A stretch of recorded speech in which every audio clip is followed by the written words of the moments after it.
Hi,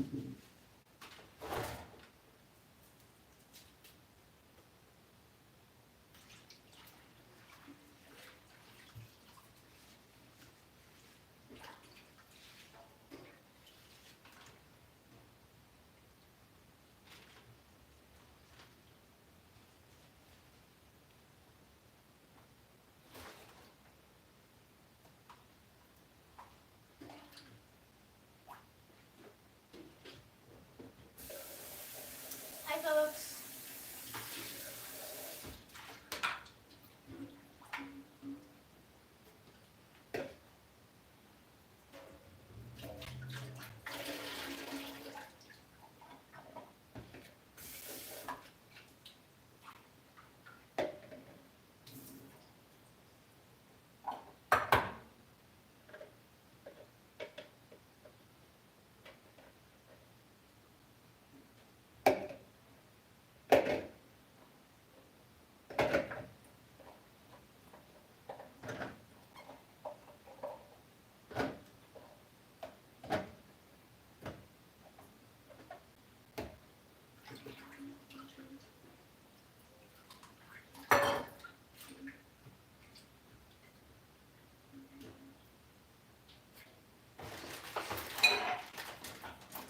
As you know, I'm just prepping some of my veggies. Happy springtime, happy daylight savings. I look exhausted because I am exhausted. um, my mood rating today is 7.5 out of 10. We're doing pretty good. My energy rating today is like a 3.54 out of 10. I don't know why, but daylight savings always makes me feel weird. I don't think I got less sleep than usual, but there's just something about the time change that really makes me feel like my body is sick. It feels like motion sickness, honestly, that kind of like slightly heavy onset, slow descending nausea. So we're just gonna take things slow. I went to the farmer's market today, 2 hours later than usual.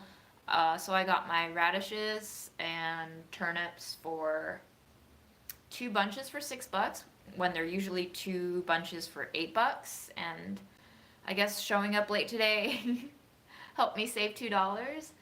So I'm washing those. I have some wood ear soaking here.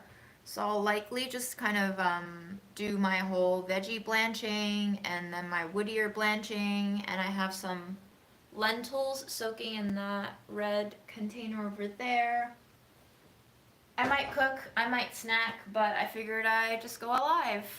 Go alive, go live.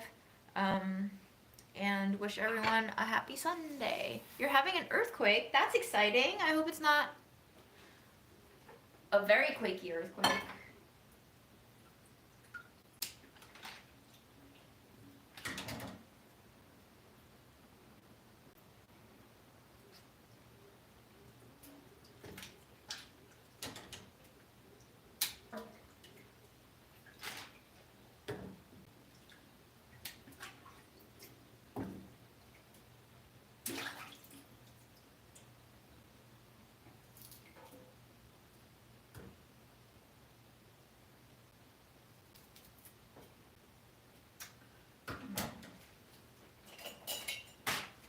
I think we got a sad turnip here.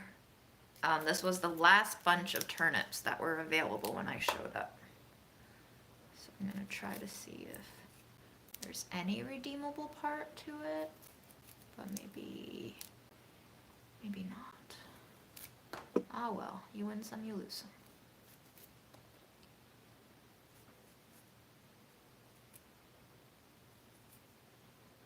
All right, turnip cheers.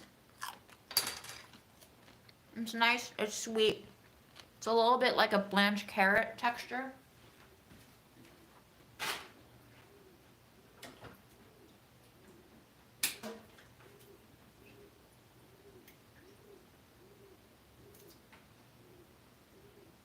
Oops.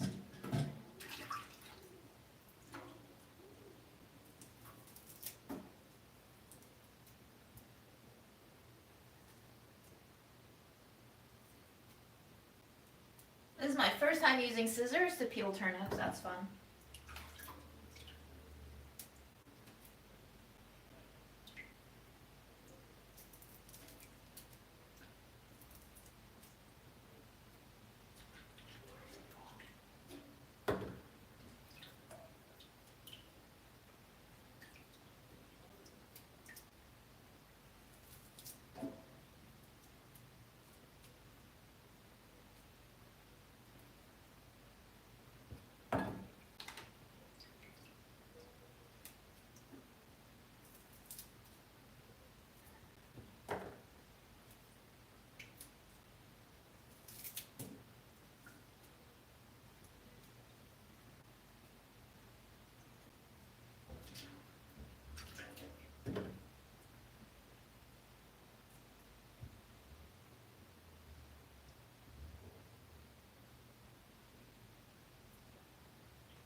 like using a knife, but instead of cutting towards you with nothing to stop the blade, the secondary blade on the scissor is there as like a stopping mechanism so that you don't accidentally slice off your hand. So it's working out pretty well for me.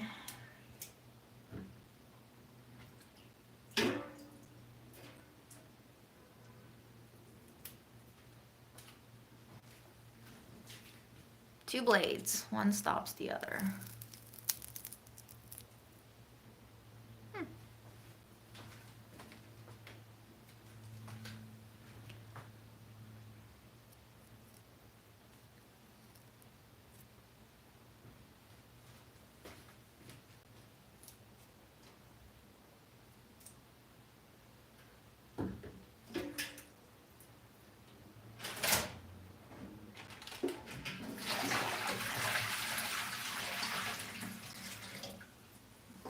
So to all the people saying I waste water, we're gonna have to do a second pass because that's how dirty that first pass is.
We'll let that sit in there for a little bit. Let the dirt have a chance to come off. And then I'll rinse out the second one.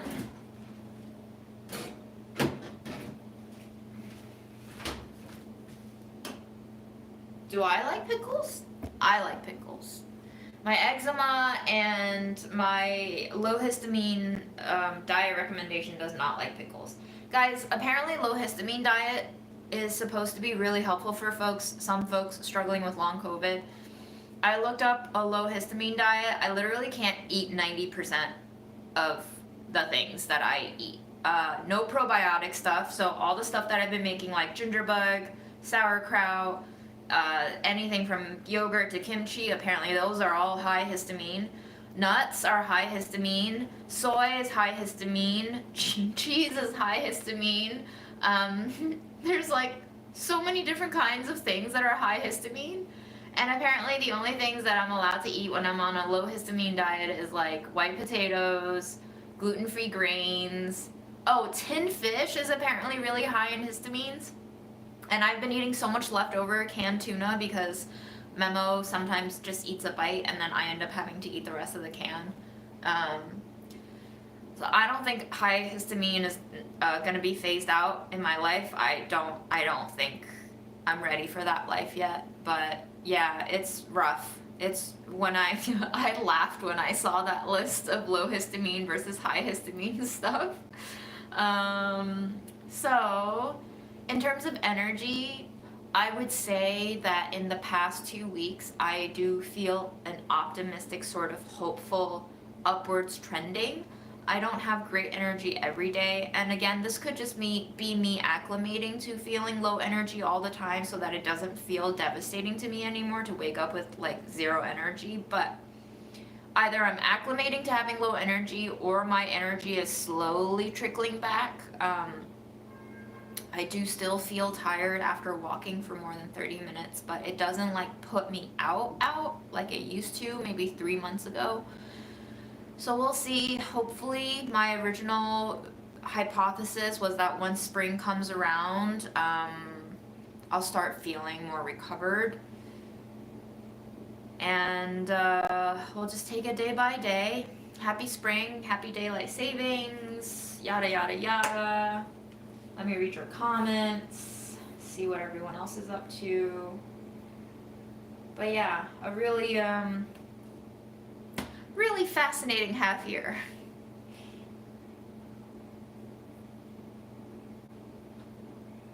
Hi Germany, welcome.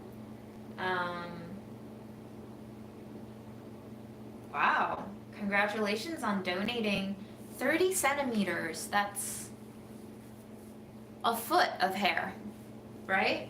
Yeah, that's like 12 inches of hair. Congrats.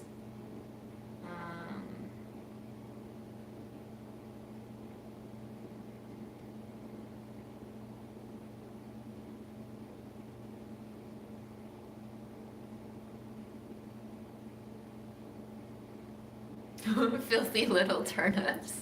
That's a really cute name. I love the name Filthy Little Turnips.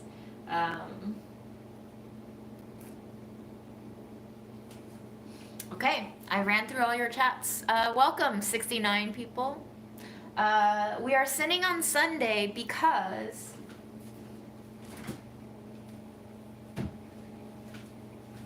I finally caved and I bought Jif peanut butter, which has sugar, not great for my pre-diabetes, and also palm oil, not great for the environment or, you know, the various species whose habitats are being destroyed due to over harvesting and over planting of palm as a monocrop. But I really struggled with this. I literally walked up and down that aisle and looped around the store 3 times before going back to the shelf and caving and getting a jar for myself, because I'll run you through my rationale, not that you asked for it, but I've been thinking about peanut butter for, I would say, 4 months, and I have wanted to try the Jif Natural for at least a year, because I think I last had it a year ago. I forget under what circumstances I had it, but I remember being surprised that I liked the natural Jif better than I liked the current Skippies. And I would say 5 or 6 years ago, I was for sure, hands down, Skippies over Jif. I thought Jif tasted like frosting, like canned frosting, pre-made cake frosting. It had that like slicky, oily, waxy feel to it, and I felt like Skippies had more peanut taste. However, maybe 3 years or 4 years ago, somehow I ended up tasting the Skippies, and I was like, whoa, this tastes like shit. And then I, for some reason, you know, a few months later, tried natural Jif, and I was like, huh, this is what I remember Skippies used to taste like. So fast forward a few years, I don't feel great about buying peanut butter, period, because I tend to binge eat on peanut butter, especially when I'm feeling shitty. And as you know, I haven't been able to exercise, and I've been going through my body image shit, and now I'm pre-diabetes. So there's a lot of reasons why I shouldn't have bought this peanut butter, but we are sinning on Sundays because I grabbed this jar. Because that moment of deliberating the desire for this peanut butter and the guilt complex, the multi-layered guilt complex kicking in, reminded me a lot of my more disordered eating days. I would say like I'm 90 to 95% out of the woods in terms of disordered eating. Obviously, you can probably relapse at any time. I don't think disordered eating ever really leaves you, but that moment of deliberation, like that kind of like mulling it over and not being able to stop thinking about it, made me feel like the worst times in my disordered eating was like policing myself and kind of restricting myself and banning myself. And I just wanted to see what would happen if I allowed myself to satisfy this hunger of sorts, and to see if maybe I could have less of a tortured relationship with consumerism on this earth. Because I think we've gone through like half a decade now, at least for me, it's been probably a decade of like thinking about plastic waste and thinking about how to minimize plastic usage and thinking about how to minimize spending and consumerism and just waste generation in general. And I think it's a losing battle to have a black and white restrictive ban of certain items in your life, especially when you do feel an organic impulse or hunger or desire for it. And I think ignoring that hunger and desire for it actually leads me to trigger myself into another negative complex that spirals into obsession and obsessive thinking and might land me back into a more disordered eating kind of mindset. So it's all a trap, and it's just like navigating the traps. It's kind of like landmines that have long been forgotten, and how do you walk across the landscape without tripping up and setting off any mines? There's no 100% certainty, but thank you for your absolution of sin. Um, it's a small sin, but it's like a big personal moment for me, honestly, because peanut butter is loaded as a food symbol. It's been a very loaded item for me. It's been like a crutch for my more binge eating, emotional eating, disordered eating days. I have like a very fraught relationship with peanut butter, and especially with natural peanut butter that's not actually natural, that has palm oil in it. But anyway, that was my spiel. Just that was my confession. Thank you for the absolution. I won't say any Hail Marys because I don't think Mary gives a shit about this. But we might taste this later.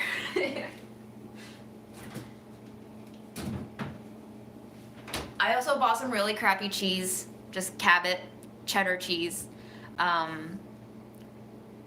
Just because I was feeling junky today, you know? You just gotta go through your phases. Are other nut butters more healthy?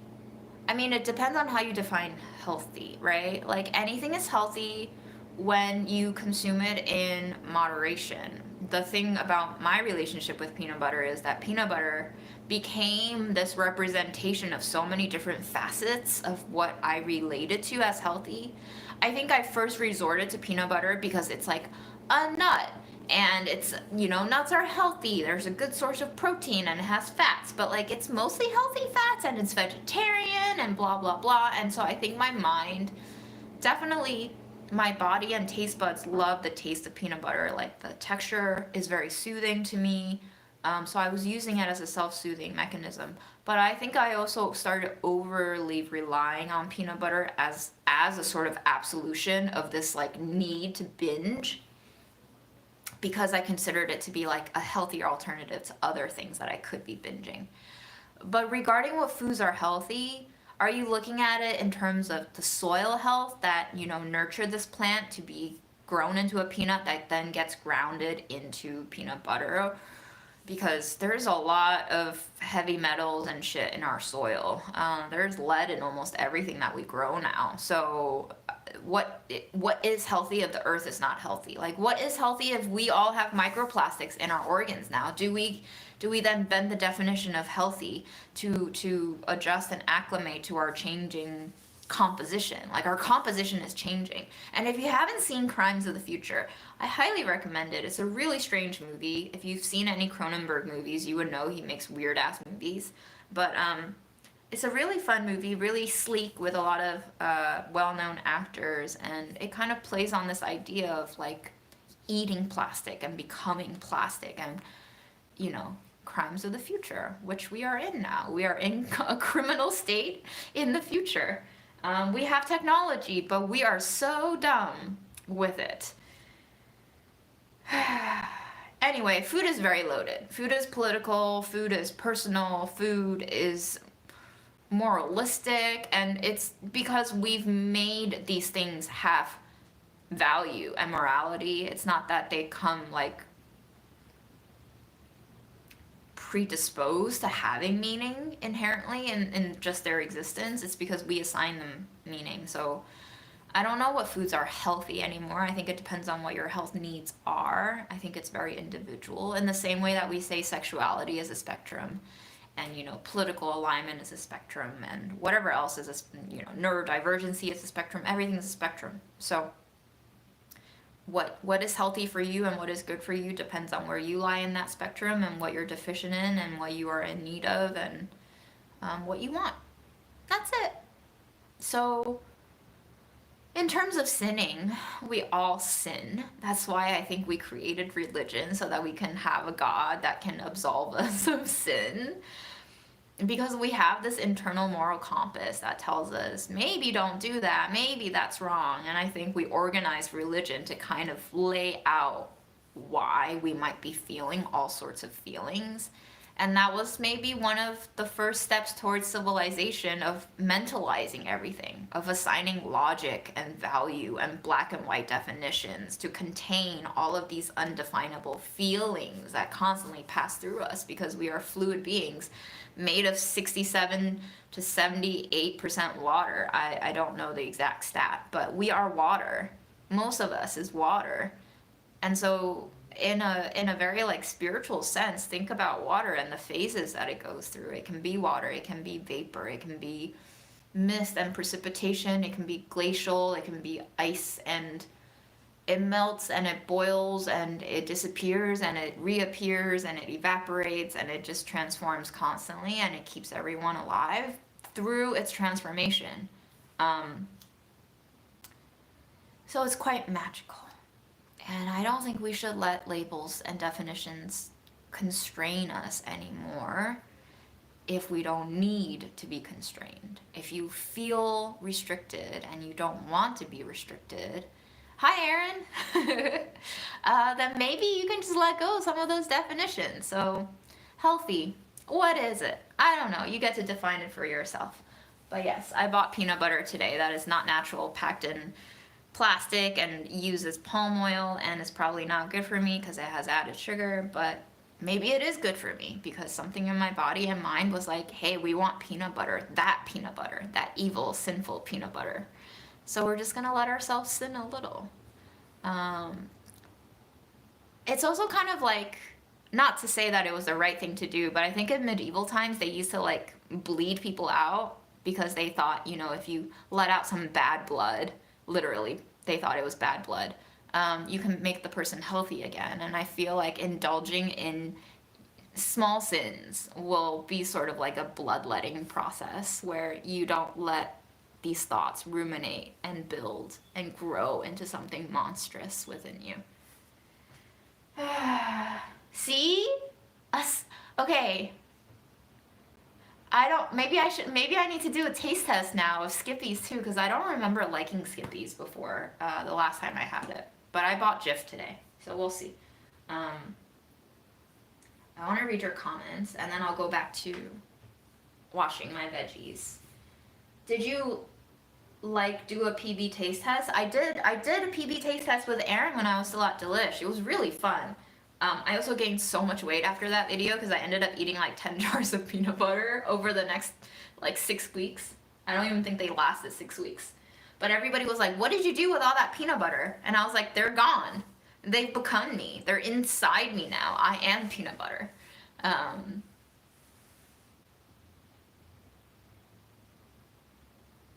Okay, I also really like Wow Butter. I think I taste tested Wow Butter. I'm down with soy nut butter. It's definitely not peanut butter, but it's also very delicious. So, dare you to eat the whole jar in one day, full binge mode. Gary, I have done that before. I haven't eaten a whole jar before, but on one of my really bad days, probably 7 or 8 years ago, I would eat basically 7/8 of a jar of peanut butter. There's 16 servings about in a jar of peanut butter. I would eat 14 servings. And then I would be like down to the last centimeter of that jar, and I would just be staring at myself. It's kind of like that feeling you get after you watch too much porn and you've like jerked yourself off. And then you just feel the post-nut clarity and the guilt kick in. Like that's what I dealt with peanut butter back in the day. So yeah. Yeah, exactly. I basically ate the whole jar. But it was just like that last bit of commitment to finishing off that jar in one day. That guilt was like too much for my brain to accept. So, yeah, mental health, man. It'll make you do some funky shit. So, mind over matter, yes, up until a certain degree. But matter also exists and it has limits. And so ultimately, if you let your mind over matter everything, then you will also self-destruct. So to sin or not to sin, that is the question. I think you must allow yourself to sin. I think that's why like religion basically builds in the fact that we are all sinful creatures, right? There's a reason why we built religion this way. There's a reason why we say we are all sinners, because we are. And it's only that we've assigned these specific behaviors as sin that they are now considered sinful. But before we labeled them sin, they were just stuff that we did. For some reason, we felt not good about it, and then a lot of people maybe decided to transform that curiosity and like uncertainty into a law to exert control and power over other people and make them acquiesce to, whatever they wanted to achieve. And that's why we have law now. But like these things are so nonsensical. So nonsensical. We have this whole debate about illegal immigrants and undocumented immigrants and whether or not they deserve to be detained and deported and abused. And then we say, if you want to immigrate, you should follow the rules and do it legally. But I just read today that there was a Columbia University student who has a green card, so legal permanent resident here. Homeland Security showed up and has him detained now because he's been pro-Palestine. Very outspoken activist at Columbia University.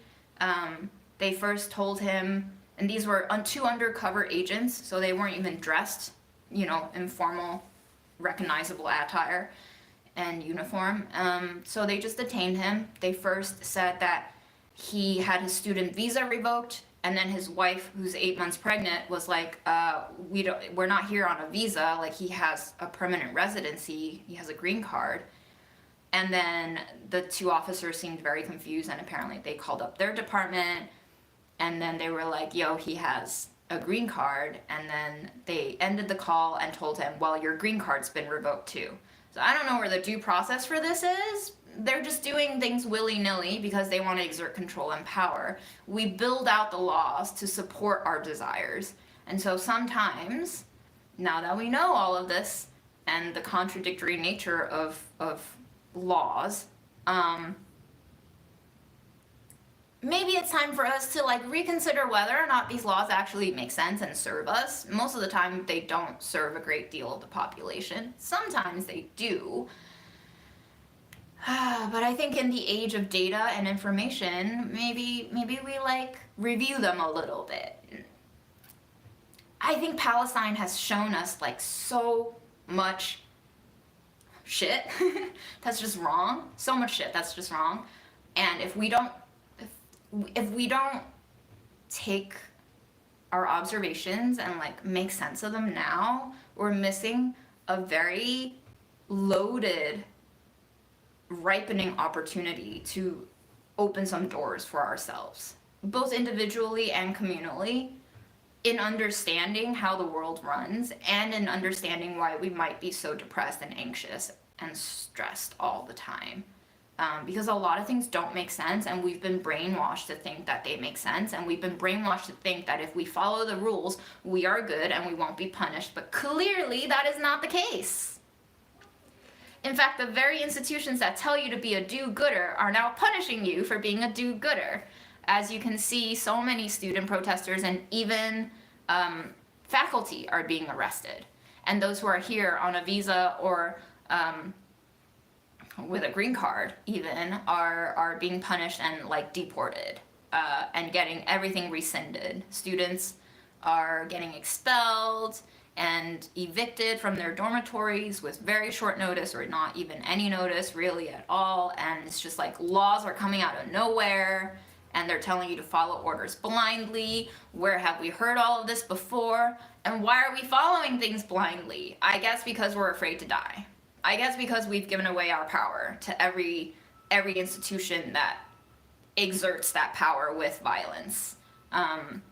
So I don't blame anyone for choosing what they choose, but I just want us to like understand that you're not doing anything wrong, even if the institutions are telling you that you're wrong. It's just interest.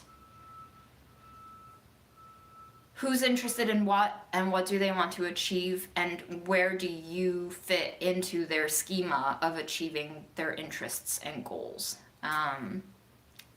And if your ultimate goal is to survive as long as possible, then maybe it does benefit you to acquiesce and just fall in line. But worth considering. I was actually talking with a group of friends yesterday about, they're all very active in political organizing circles, and I was like, I think a major problem or issue that like stands in the way of actually successful organizing and movement is spiritual castration. And I don't mean religious unaffiliation. I don't mean atheism. I truly mean like a spiritual connection that extends beyond what we can actually see and touch and feel and say. I think a lot of us have been castrated on the spiritual front, where we cling to just material consumption as our only truth and reality, and that's why we get so scared whenever someone or a whole institution threatens to take those material things away from us, because we don't believe in anything beyond what we can touch and see and feel, that's corroborated by other people, and especially corroborated by bodies of authority. So yeah, that's just what's on my mind. Spiritual castration.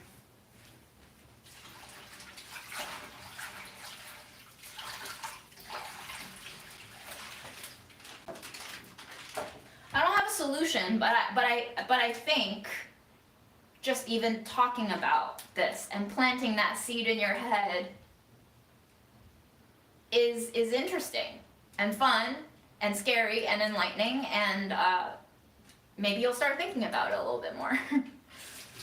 And my ultimate wish is that like we can all be free. And I think freedom is up for us to individually define exactly what it means, much like how we can define love very differently from person to person. I think there is a commonality that is felt when we say these concepts like love and freedom, but for us to actually palpably taste what those things are, you have to experience it yourself. It's not something that I can explain to you or teach to you. And I think learning what love is and learning what freedom is always come at a cost, because everything is a trade-off and everything has a cost, even if it's not like a financial monetary sticker. There is a trading process. You have to give a little bit of your current existence away in order to receive an alternative introduction. Reintroduction? My question now is, once you've been spiritually castrated, is there a way to get your spiritual balls back?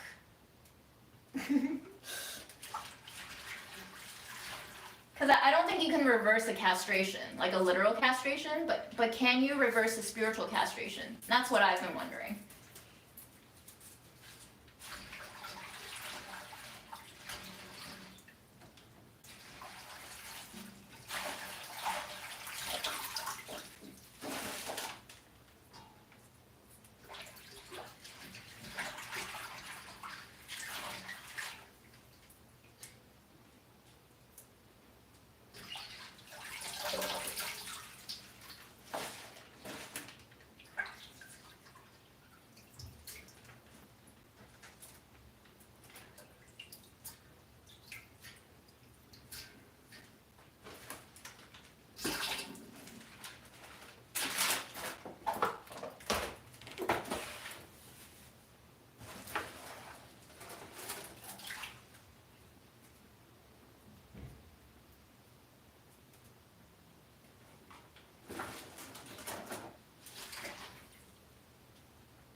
last night when I was hanging out with these friends who are way more politically active and involved in organizing than I am, that I suddenly thought of like three things colliding together, and I kind of had like a soft eureka moment in my life, where I was like, why is it so hard to see political organizing in the US go anywhere? And I saw this firsthand for myself, like for the very first time. I'm such a noob in this. I don't even consider myself an organizer, but I have had experience in organizing a labor union at Hearst. And I saw firsthand when we were organizing that union just like how reluctant people were to participate in something that almost is as directly beneficial to them as you can get in terms of political organizing. You know, like when you politically organize, we all want to see a better future, but it's a very kind of abstract reach goal that you are slowly and steadily communally working together towards. When it comes to a labor union, it's like you work at this company. If you collectively organize this union and make it as strong as possible, you are the immediate beneficiaries of whatever results come out of that contract. You can get pay raises, you can get better benefits, you can have power and leverage against the company. And even when the benefit was right there, I saw how reluctant the majority of the 500 unit member body was. There were like 50 or 60 people, so 10%, who were like very, very excited and active at the beginning of union organizing. We would attend all the organizing meetings, we would reach out to our, fellow coworkers and loop them in and talk to them and get their support, very like grassroots kind of canvassing within the company. And then 2 years into it, like that 50, 60%, some people left the company because the company is a total piece of shit, and some people just like, I guess, stopped being as active. And in the months before my mom passed away, after which I had to step away from like being so prominently involved in the union itself, I think we had like 30 to 40 people left, so like 7-8% of the whole bargaining unit was still like active in the meetings. And then after I came back from bereavement and 6 months into returning to work, so like maybe 4 months right before I was fired, it was down to like 8 to 20 people in a meeting max for a 500 member unit. That's just the transformation that I saw within 3 years. 3 years of a union organization. That drastic of a drop in participation. And I thought about like there's this biblical passage where Jesus is basically telling his followers, you have to leave behind your family to follow me. AKA total commitment. And right now in the US, at least in the circles that I've seen, most people who are involved in organizing are not doing it as their main job. It's like a side gig. It's like an extracurricular. Some people it's like a hobby almost. So the level of commitment that is needed to actually make things go somewhere, we're not anywhere near that.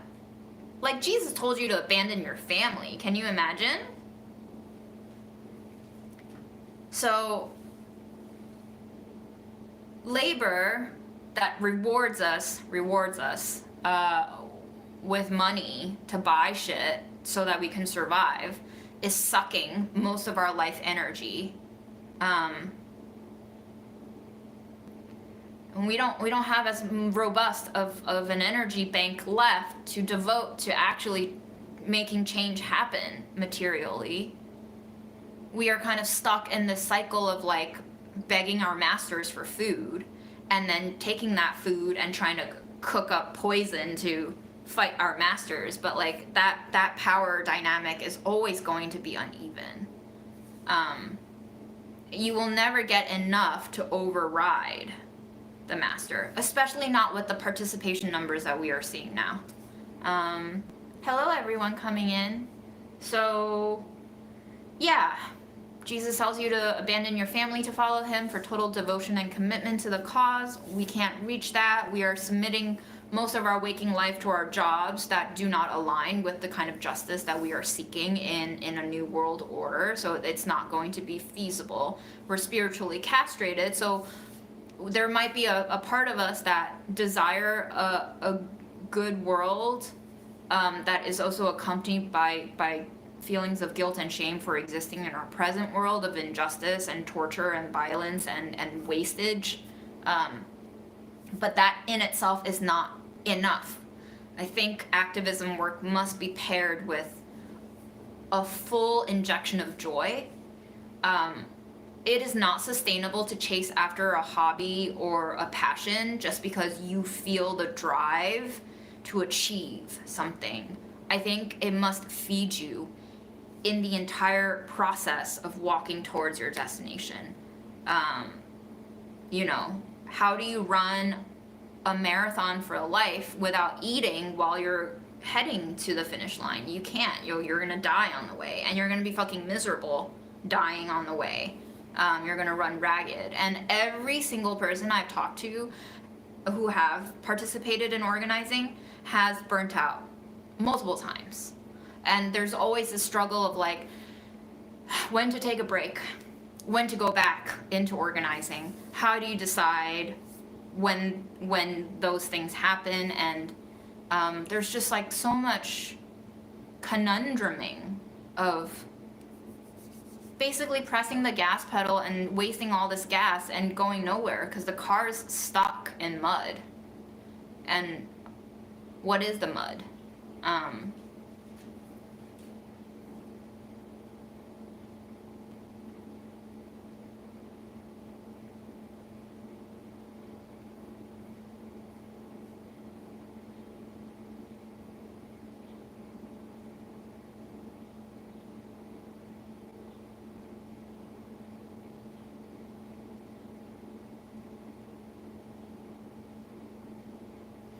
Oh, and I just I found this graphic that was like really I guess I shouldn't be surprised, but I was. So I guess there's no shouldn't or should. But according to this post from the IMEU, 59% of Democrats sympathize more with Palestinians, the highest ever. So I guess that's a good news. Compared with 20% of Democrats who sympathize more with Israelis, the lowest ever. Okay, this is when it gets surprising. So that, remember, almost 60% of Democrats, almost 2/3, sympathize with Palestinians. And then 42% of independents sympathize more with Israelis. And then only 10% of Republicans sympathize more with Palestinians. 75% of Republicans sympathize more with Israelis. It's gonna be backwards, but I saw this on Instagram, and I think the accounts are credible. IMEU policy. But that's just really shocking to me.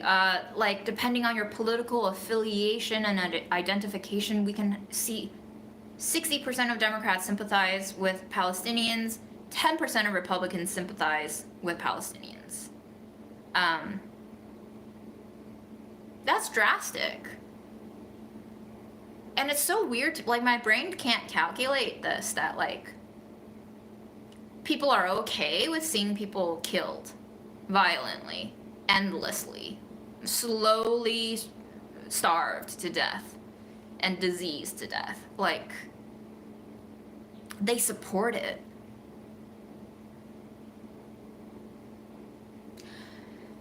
It makes me want to cry because I just can't understand, and it's like so frustrating.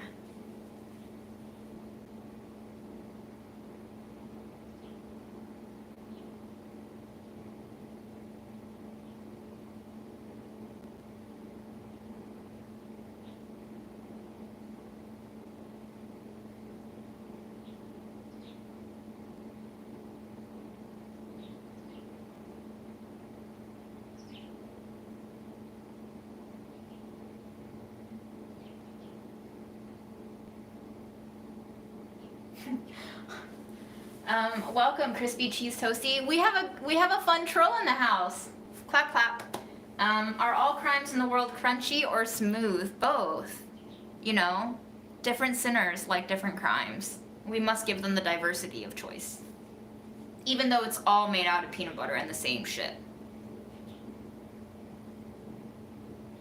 And actually, I used to prefer my atrocities smooth, but it was a 2 for $5 deal on these jars, and I got both crunchy jars. So it is possible to experience change in your lifetime, starting with your preference for peanut butter texture. But again, at the end of the day, it's the same ingredients. I would also like to know why America can't seem to say no to Israel, and my current theory is that Israel is America. It's kind of like America's baby, you know, if like murderous countries could give birth out of their really fucked up bloody vag, we birthed Israel. Like basically all the father countries that have raped and pillaged across the world supports Israel. This is the ultimate rape baby that we're seeing right now, and they are creating an environment where rape is becoming normalized in all the senses of the word rape. It is troublesome, but I guess rape is also a human concept, but that doesn't mean it's any better to commit or less sinful to commit, because we are humans at the end of the day. We're capable of thinking through this. If we have conceptualized the idea that rape exists, we've defined something to be rape, and we're so getting demonetized for this. But anyway, it's pretty sick. It's pretty sick.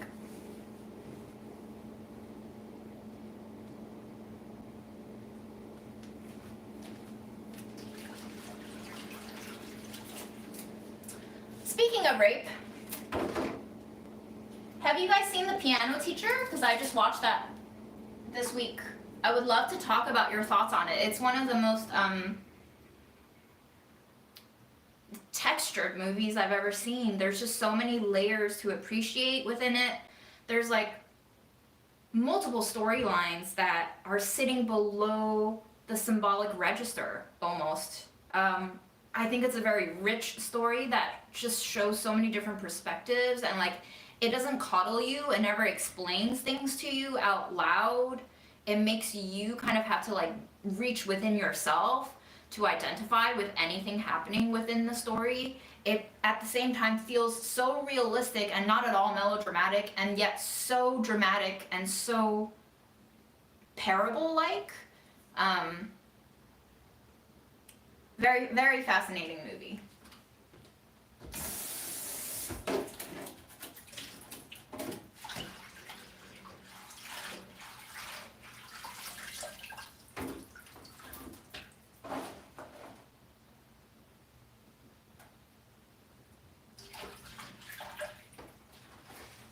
And if you haven't watched it and you don't want any spoilers, maybe tune out for 10 minutes. But I would love to know if, I think most people will say yes, but I would love to know how you perceived that sexual dynamic go down. Do you qualify that as rape? That was what I was thinking. Like maybe 55% of that scene, my brain was just like, is this rape? Gray area, you know, we define these things, but sometimes they are very hard to actually pinpoint the kernel of truth in. You can say what love is, but is that love? You can say what freedom is, but is that freedom? And how do you recognize and label and categorize yes or no, given different circumstances?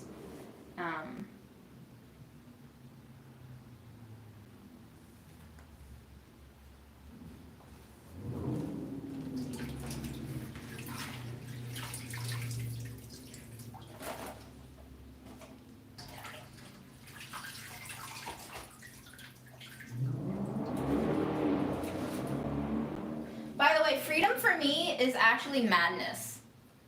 So I very much appreciate madness now.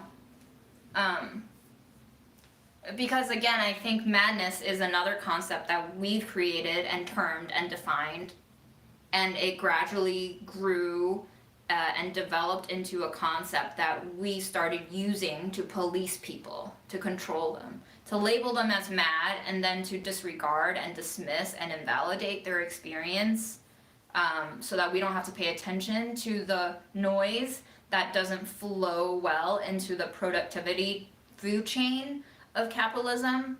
And I think for me, to experience freedom is to appear to others as a sort of growing madness, because you have by default broken free of that current that everyone's just floating along in. So you are kind of injecting a sort of strain of chaos into your life, and your life is not just your life, since we are all communal. Your life also is observed and judged and experienced by others.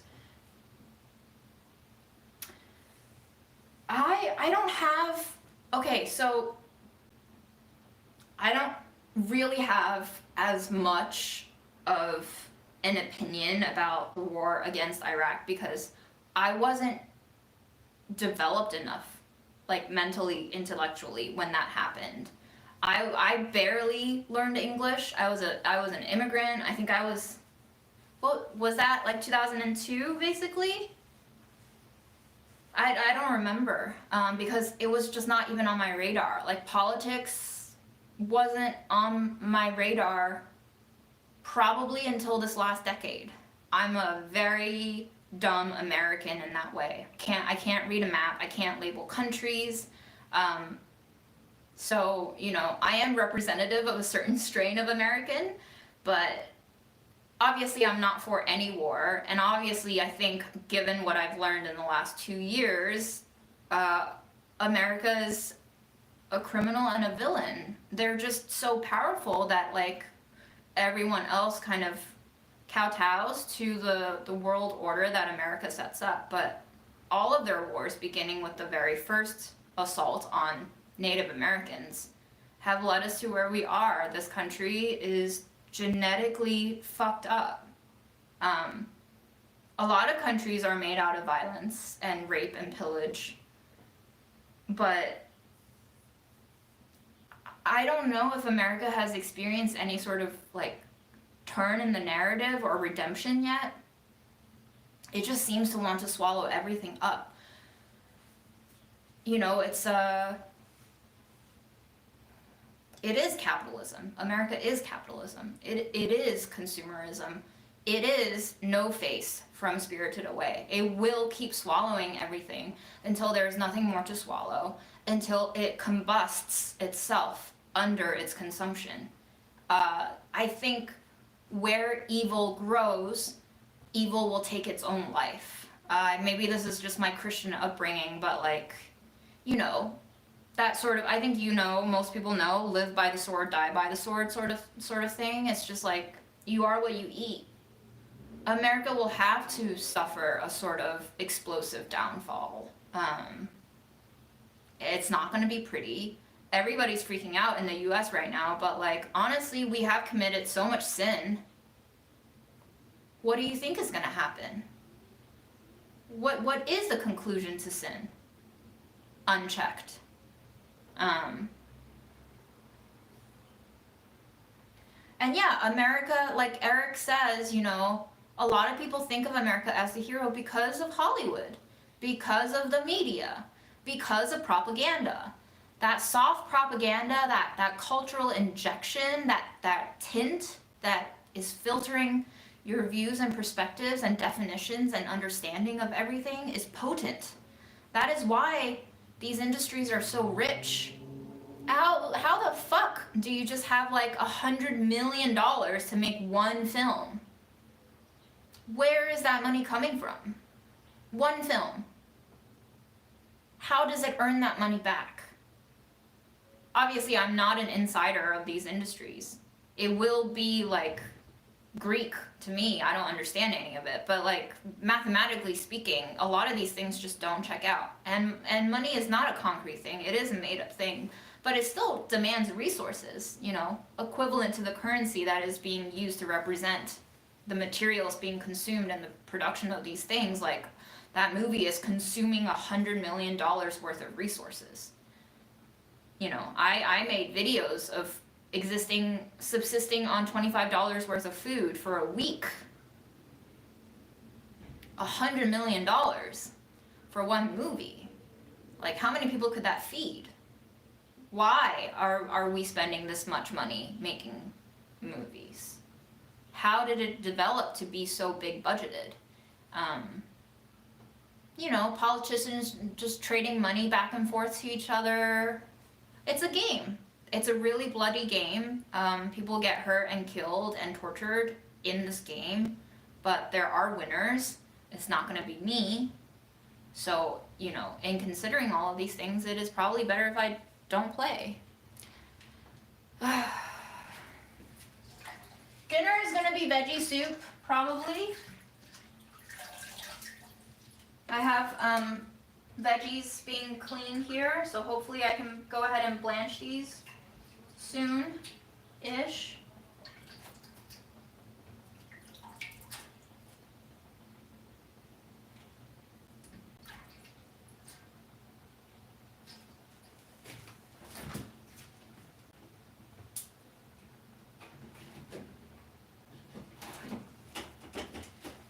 And you know, as I'm sure you can feel it within yourself, you get tired of listening to me talk about these things. I tire of speaking about these things, but it's like poop. I have to shit it out.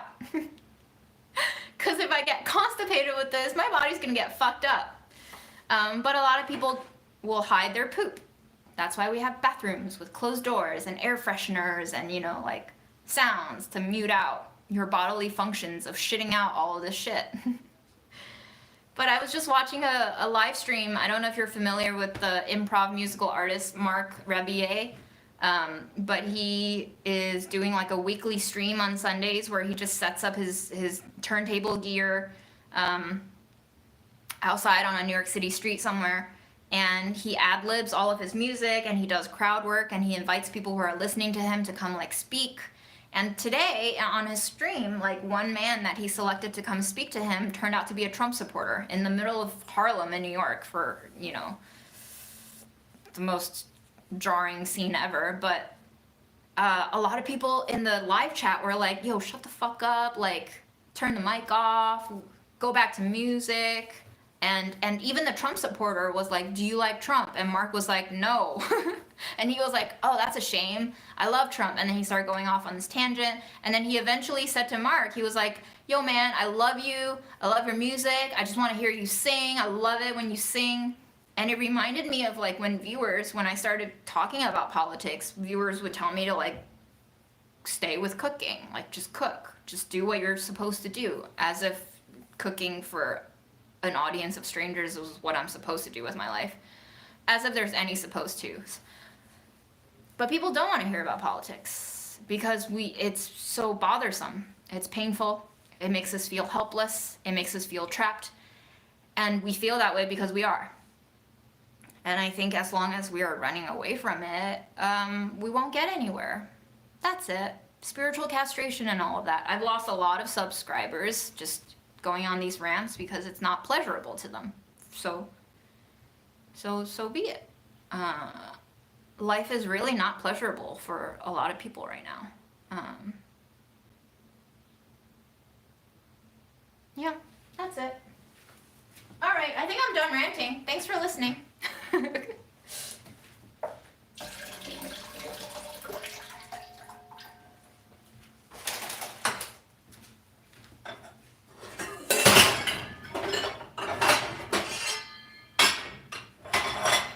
My life is a mess.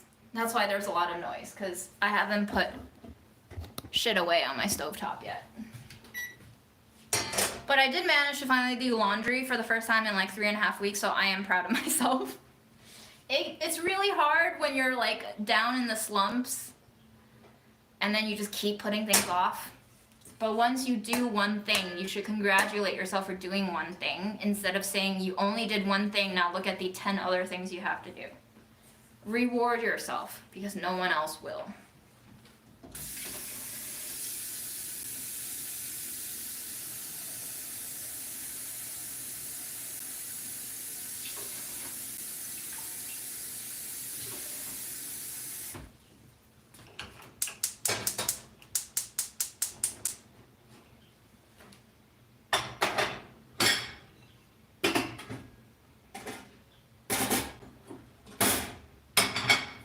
But see, now I can put some shit away. I can put 2 things away out of 7 things. And that's still 2 things that I just put away. Yay.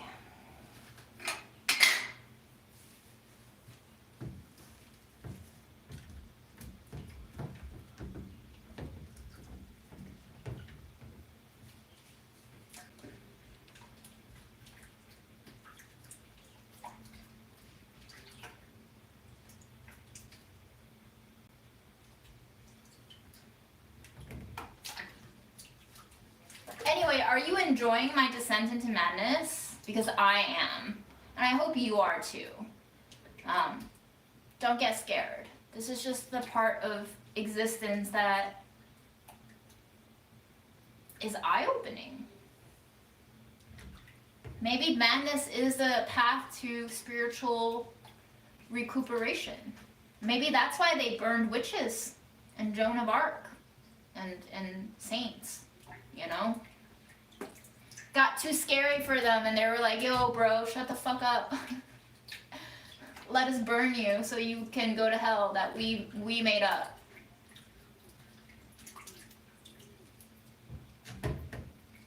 Really, all of our hells are already inside us. That's the scariest part of hell.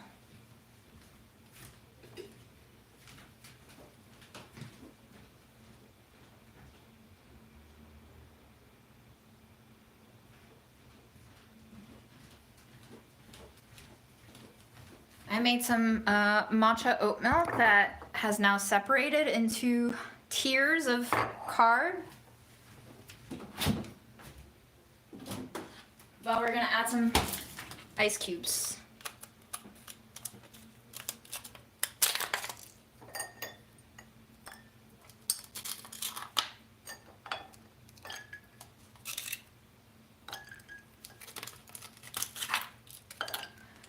You know, I used to be really triggered by people who support genocide and love Trump and all of that, but now I've discovered that the way to prevent myself from actually being reactively driven mad by other people whose worldviews I can't begin to comprehend is opening up that curiosity within me. It doesn't mean that I'm condoning what they're supporting. However, it does allow me to kind of try to understand what their reality is like, because clearly we are somehow all living in the same time space continuum, but like not existing on the same plane of experience. So it's just like a case study. It's almost like ethnography. It's a free chance for you to ethnographize something in your environment. So when that man came on Mark Rebier's like live stream, I was like, all right, interesting. Let's hear him out. And then he was just like stuttering. He was stuttering because I don't really actually think he's really worked out why he loves Trump. And secondly, he was stuttering because he was a Trump supporter in the middle of Harlem, Manhattan, and everyone else listening to Mark probably was not a fan of Trump. And he was just like starting to kind of panic a little bit, realizing where he was and what he was saying and to whom he was saying it to. And that was fun. That was fun for me. But a lot of people didn't love it because they're so tracked. They're tracked to one dimension of entertainment and understanding and experiential ingestion. But there's so many different flavors you can sample if you just like open your mouth a little bit wider for the spiritual realm to sneak into all of your limbs. And then you go a little bit crazy, and then you ingest it and digest it, and then you like get a little software update inside. over time, gradually, like a download.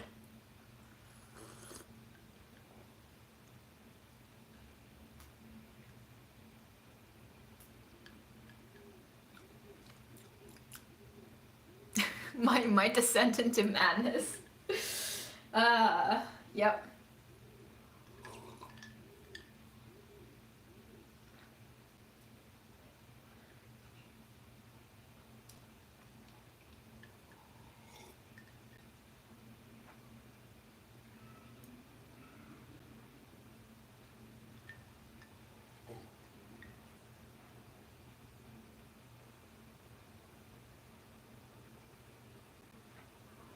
You know, at the time of like 9/11 and all of that, I remember my parents tuning into the presidential debates, and I remember turning to my parents, and I was just like only focused on the candidates' looks, like what they look like. And I was like, I hope Bush wins. And I remember my parents like turning to me, pausing and laughing, and they were like, why? And I was like, because he's cute. He reminds me of a koala bear. That's where my political alignment came from at that age. Who was cuter? And truly, a child's instinct is right. I mean, Bush, he's cute for a genocider. He's really cute for a political murderer. He's got a really funny little, you know, downturned eye, curved smile. He paints. He cracks dad jokes, really awful genocidal dad jokes. But like, he's a funny man. He gave us a few laughs. You know, I don't think Gore could have stepped up to that plate. He's a little square. But the US government is terrifying because it has power and weapon and bloodthirst and drive for capitalism. But it's also like a circus. Clearly, with this administration, you can see more than ever how circusy it is. And if people are gonna die anyway, we might as well see the clown show in full transparency. Because y'all know people are gonna die anyway, no matter who won the President of the United States vacancy. Because that's just what the US does.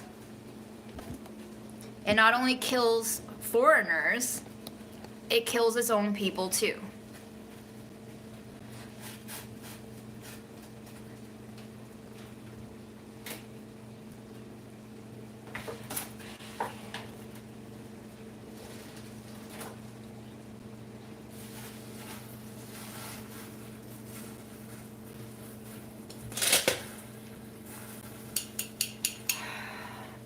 How to normalize death and dying and reverse the normalization of rape and pillage.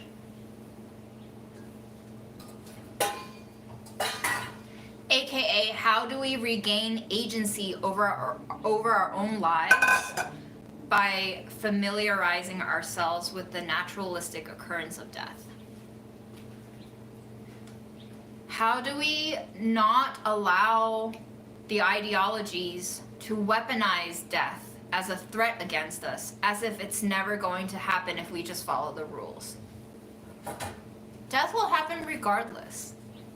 It's just that some people make a living out of killing people.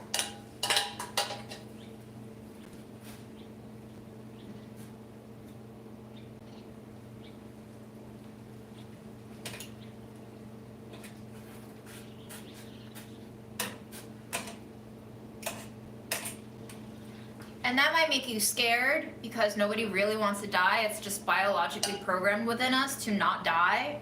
But that should also anger you. And that anger is the honey and the nectar that I think we need to collect and build up a storage of. And if you've ever seen The Witcher, I don't remember her name, but the mage, the love interest mage, remember how she was like very uggo, but she had potent power, but she also had so much anger because she was never treated fairly in her life because of the way she looked and how underestimated she was by everyone around her. And then her teacher was like, anger is potent. You must harness it and use it at the right time for the right purpose with intention. I'm paraphrasing, obviously, but truly. harness your anger. It is an ingredient.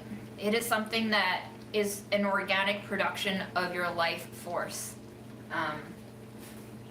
And it will become very useful in regaining your spiritual connection. Anger is a teacher. Don't let our current definitions of decorum and courtesy and, proper living, whatever the fuck that means, stop you from feeling your anger. Your anger is teaching you something. Your anger is telling you something. It's trying to make you remember something that is fundamental to your existence. All feelings do. It's just when you let your feelings ride you, that the carriage goes sideways and gets derailed, and then people die.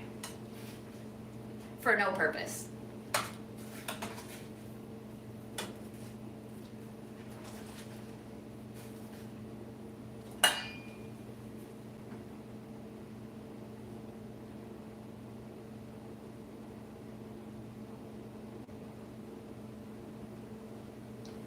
I mean, America thinks she has to control all the world because it's spiritually dead.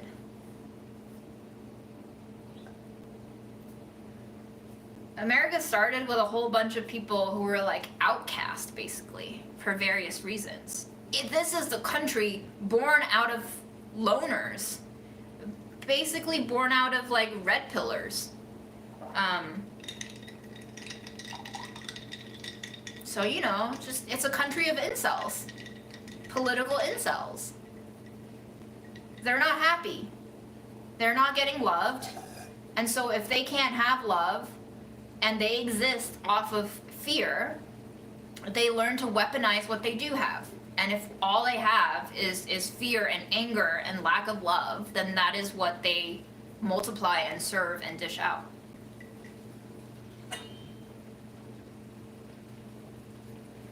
I feel sad underneath all that anger. The underlying feeling is just sadness. Because it doesn't have to be this way.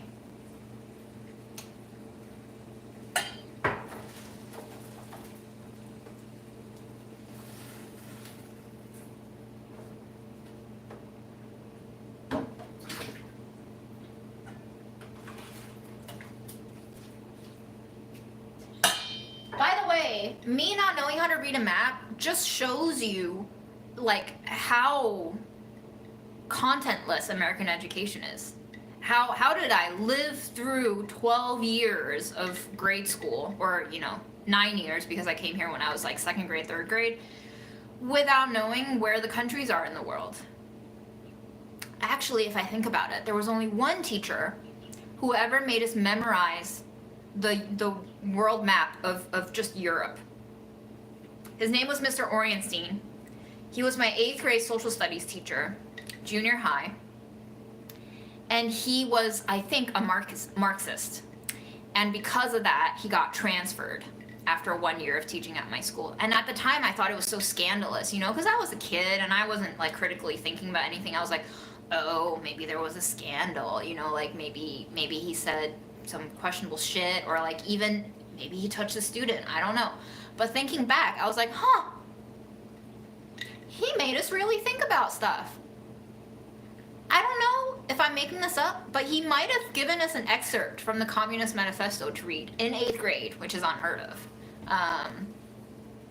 And he made us memorize the world map. He's probably the only reason why I know Italy looks like a boot. Because no other teacher has like really gone into a world map before. Obviously, I did not succeed off of one quiz of memorizing the European map, but if we had more teachers like him, like, I would probably be even better educated. But I think the point of American education is not to have critical thinking and not to have you actually learn shit that helps you think about the world from alternative viewpoints. School is an extension of prison, right? So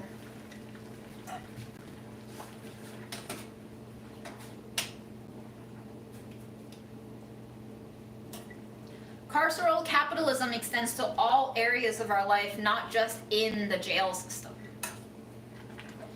Carceral structures exist in the workplace. Obviously, as you can see in my example, I got punished and fired for being countercurrent. It exists in the home, because if you don't get properly disciplined at home, you will get disciplined externally. Our society just functions off of punishment. It's just one big prison. So of course people are gonna go mad. If you're constantly being punished and made to feel like you can't do anything right, you get scared. You learn to normalize that fear, and you learn to normalize being told what to do, because from a very young age, you're being told all these things you shouldn't be doing and made to feel like you were born wrong. That is the whole point.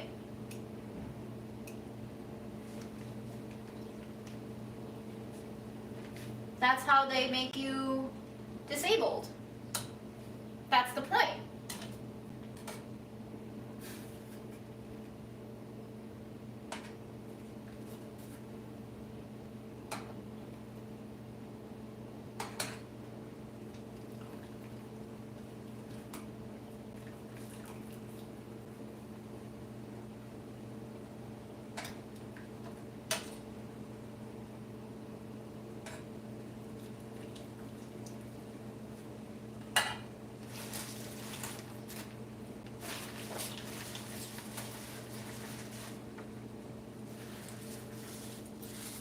Oh, I also learned that apparently refrigerating leftovers and eating those leftovers also increase histamine content in your food. So the way that I meal prep is apparently not good for low histamine diets. But if I don't meal prep, you know I'm just gonna eat chips all day.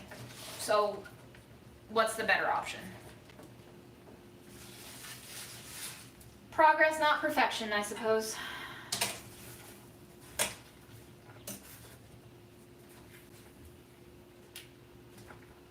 Because if there's anything that will drive you crazy, it's perfection.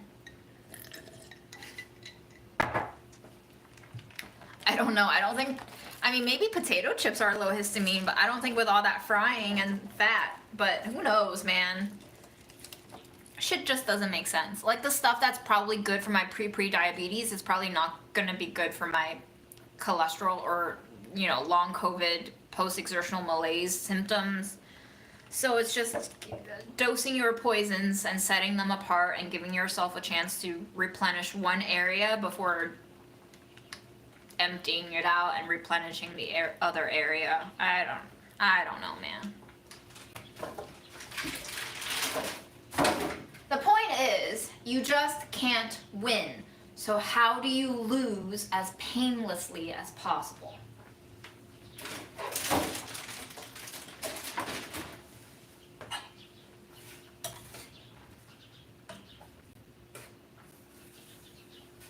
And remember, winning and losing are also concepts that we made up. Because winning and losing is like curtailing the beginning and the ending of a story to be a very limited time lapse. You can't really win forever, right? You win this episode, or this battle, or this particular hand of poker. The same thing with fairy tales. Fairy tales have happy endings? Yeah, because they chose to end the story when the most happiness was achieved. But if they continue the story of Cinderella 20 years into the marriage, I don't know, is Prince Charming cheating on her? Do they have babies? Does she hate her life? We just don't know.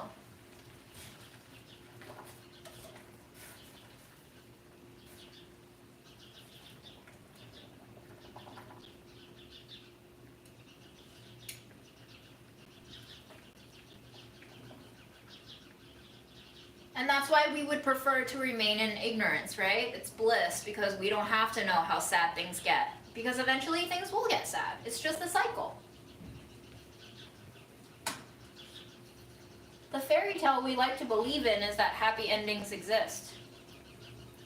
But by believing in that fairy tale, we're kind of depriving ourselves of the reality that happiness exists throughout, and so does sadness, and so does pain, but so does pleasure. It's ongoing. And so how do you fully appreciate the spectrum of experiencing all of these things and not just become a picky eater that says, I can only eat this and not that. I don't want to consume any sadness. I want to avoid all sadness. It's delusional. I think it's delusional.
Most of these things make me sad and not angry because I've realized that if you require the pain and misery of other people to keep you feeling safe and happy, that means that you can't ever achieve the state of peace and happiness self-sufficiently.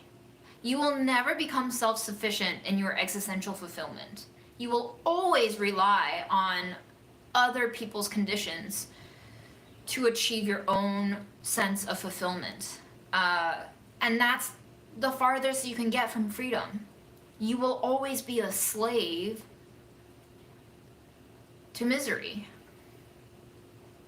The hell exists within, and it burns bright when you need the pain of others to feel good. So that makes me sad.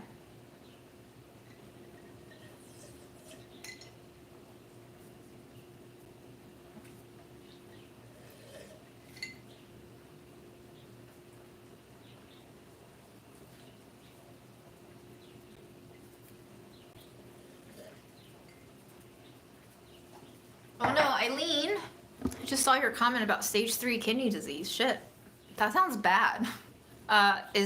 Do you have a good prognosis? I'm sorry. I don't know how to react to these things, but I would probably be devastated for a while. I hope you have a good support network. All of these platitudes are empty. You're the one going through it. But thank you for sharing, and sending you rest and peace and hydration, and hopefully you can eat some good things and not have to deprive yourself of all the tastiness.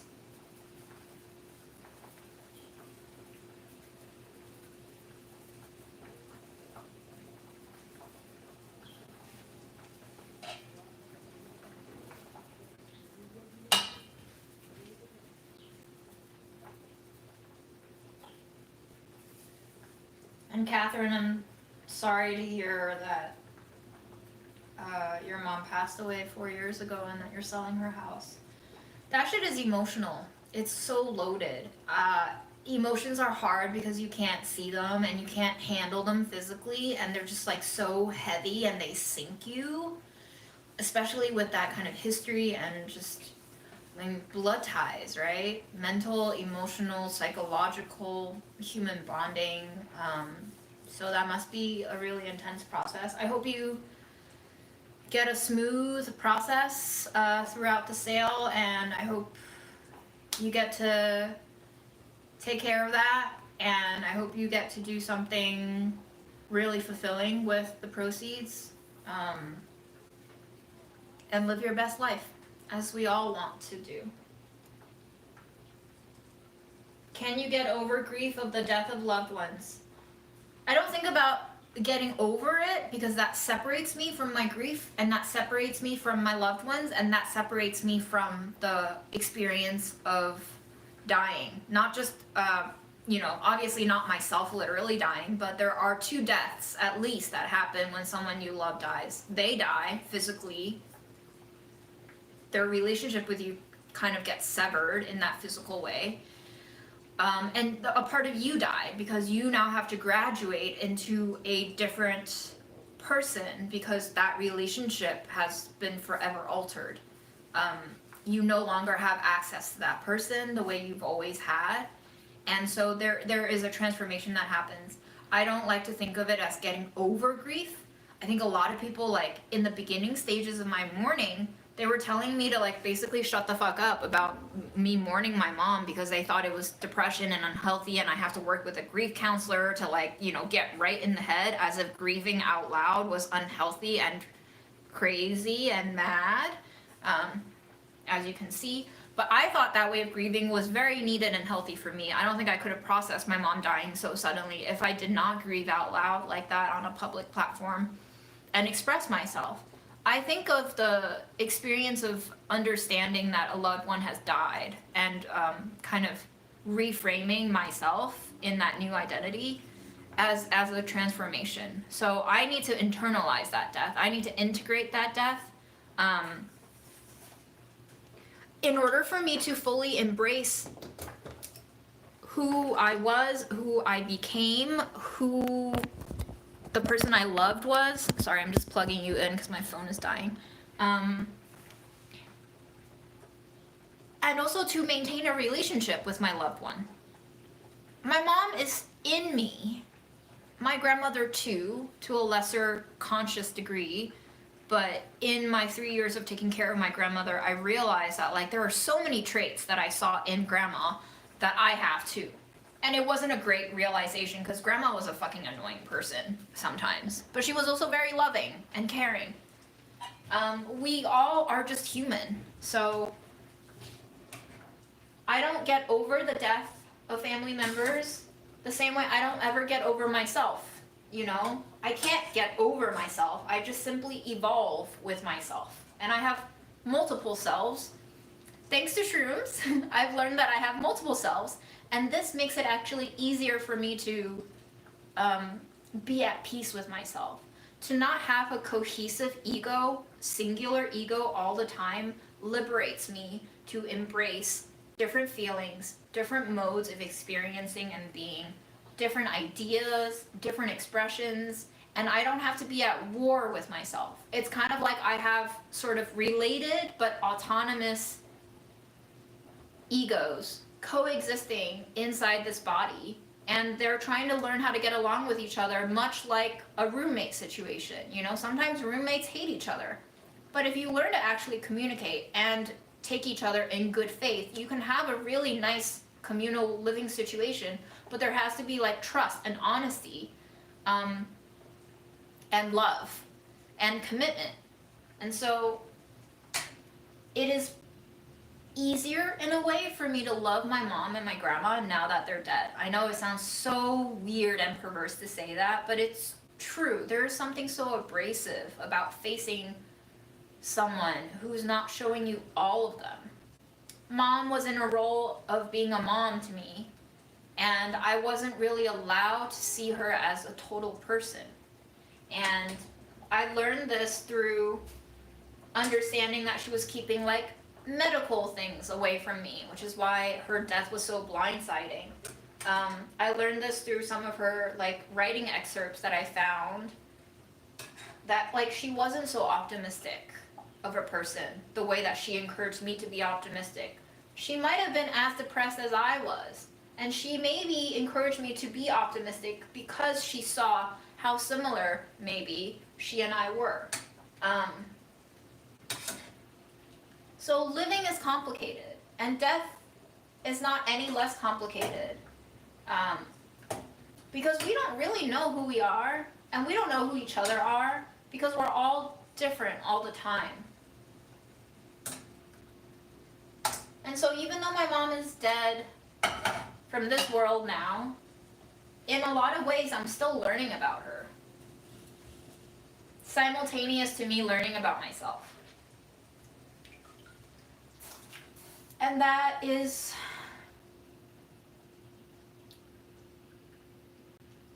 like, there's a soft kind of sadness to it that feels really comforting. I don't really know how to explain it.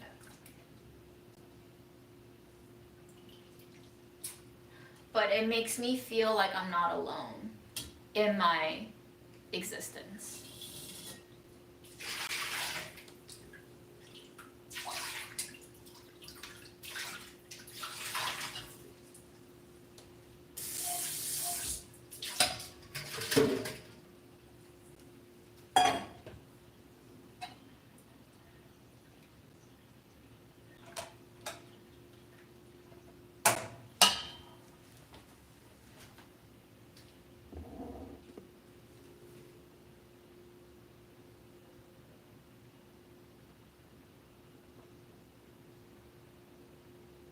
Is justice, okay, Freddie asked this a while back, is justice hypersensitivity a common neurodivergent trait in autism and ADHD considered entrapment of one's making, or is it an opportunity for us to make a statue out of a block of clay? Very interesting question.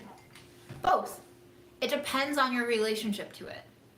If it drives you crazy to see the injustice and it pains you greatly to see it continue unchecked, it will destroy you.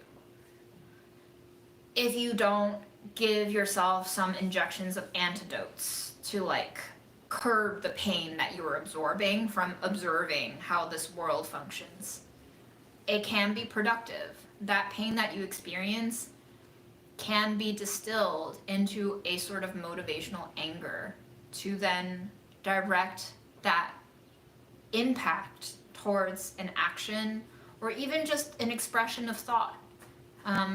Do you use the sadness and the anger for liberatory purposes, or do you use it to fuel some sort of hate? It could be hate towards other people, it could be hate towards the world, it could be hate towards yourself.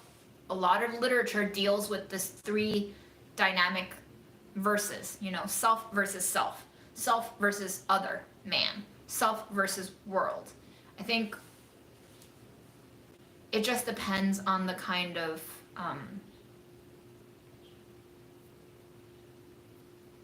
dynamic that you develop out of experiencing this undesirable clash. It's just raw material. Like you said, a block of clay. What do you choose to do with a block of clay? There's a lot of things. You can make a bowl out of it. You can carve a statue out of it. You can keep it there. You can play with it constantly and never settle down. You can let it dry out. You can lock it away. You can throw it out. People do all of those things with the raw materials that they've been handed.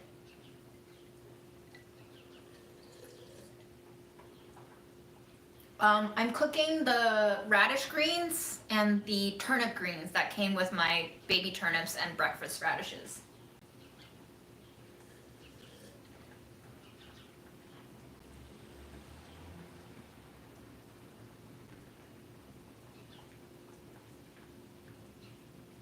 Civics? I did not take civics in school. I don't even know what civics is. Oops.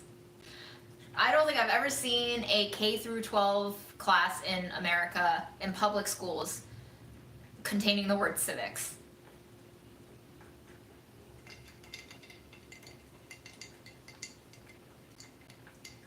That's wild. Catherine says, when I was in school, my ESL teacher gave a test and one of the questions was, where is Paris? I answered France. I was later corrected that it was in Texas.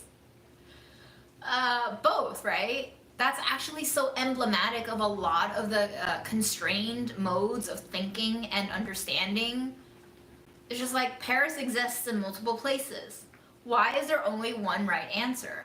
Why is there only one right way to do things? Why are there accolades and superlatives like the best something, the most perfect something? Like, why do the Oscars exist? Who gives a shit? Who's benefiting from this? Who's generating profit from creating this institution that gives out awards? And why does everyone participate?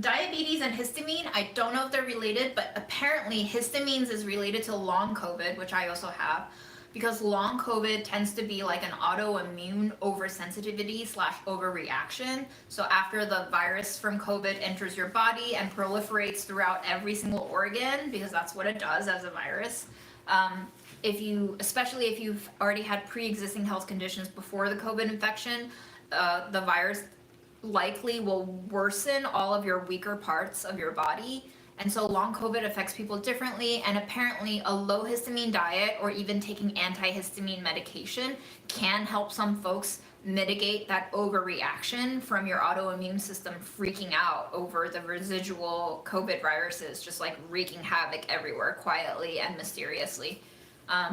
So I don't know if diabetes is related to histamine. I have no knowledge of that, but maybe, I don't know. I'm new to learning about diabetes. But yeah, low histamine diets plus antihistamine meds apparently have worked to help some folks who are experiencing long COVID symptoms. But it's like, so your mileage may vary, you know, like long COVID is basically a syndrome of so many different possible symptoms, and it's just like a residual aftermath of getting COVID. And there's not enough studies. It's a very new disease. There's not enough funding. There's not enough focus. I think a lot of people and institutions are trying to brush it under the rug. So that we keep being the nice little productive worker bees that we all are, and we grind ourselves down to bone powder, and we become hot dogs in the sausage maker that is our world now. So everything is raw material, including you, your body, your mind, your soul. And somebody's trying to make a buck out of it.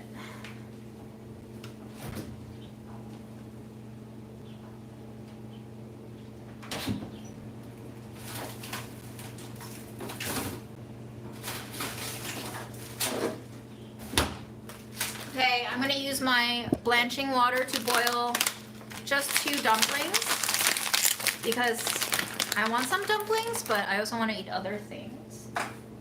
And then we'll be done cooking. I'm just letting the greens kind of cool off, and then I'll chop them into bite-sized pieces, and then I'll chop up the wood ear, and then I'm gonna toss them a little bit. I might make my lentils tomorrow because I'm already getting kind of tired.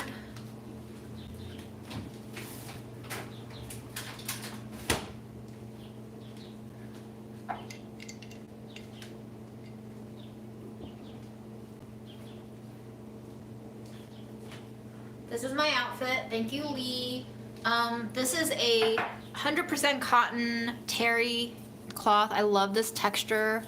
Land's End pink sweatshirt that I think my mom bought me on sale when they were still retailing at Sears. I've worn it down so much that I have holes everywhere, but it's like the smoothest cotton.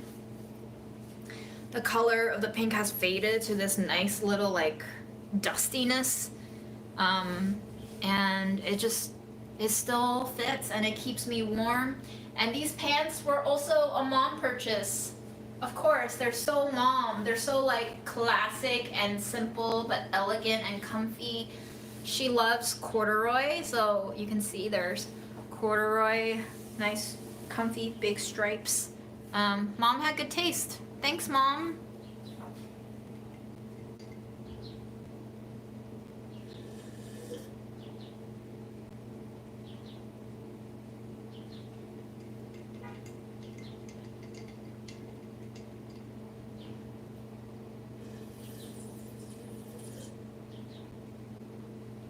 You ate a whole bag of cheddar sun chips yesterday. I have a bone to pick with you. I'm convinced that the cheddar flavor of sun chips is like the least good flavor of the bunch. I'm not saying they're disgusting, because I'll still eat them. But I would argue that the original Sun Chips is even tastier than the cheddar one. I don't know. There's something about the cheddar. I love cheddar seasoned chips. Ruffles, great. But something about Sun Chips cheddar, it's just like too salty and not cheesy enough.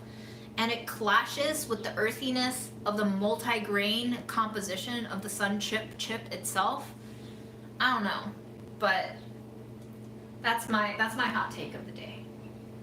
That might be my hottest take of the day. I feel like you won't push back on my politics as much as you will push back on this.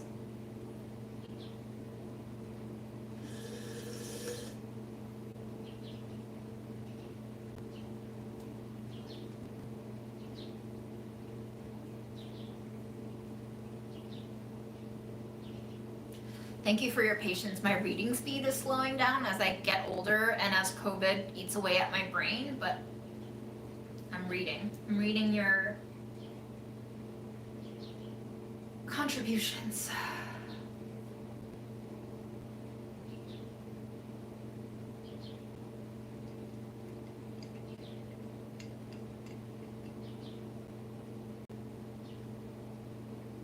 Ooh, Karen. Tuna steaks with spinach and mushroom cream sauce with Indian style rice and crispy bits on the bottom. You go, chef. Damn, that sounds delicious. Well, I have Trader Joe's salted sunflower seeds here. And they're good. But I bought these because I have been on a sunflower seed kick. However, wow, I'm so short. I also bought this bag of sunflower seeds. They're organic. And I was like, I wonder if I can taste the difference. And guess what? I can. Trader Joe's sunflower seeds are obviously less expensive. I got a whole pound of them for I think $3. This one is slightly less than half a pound, 7.5 ounces for like $4. So the price difference is quite drastic. It's more than twice the price. But the Trader Joe's ones are like saltier, but also like oilier, and like they sit like fried food oily heaviness. Which is fine. I still enjoy them, but these ones, which I've already eaten a bag of, horrible packaging, first of all. Doesn't tear properly. However, the salt, not as heavy salted. The smell is like more green and woodsy. They're also smaller seeds. Like, look at the size of this and then look at the size of that. I don't know if you can see the difference, but these are smaller.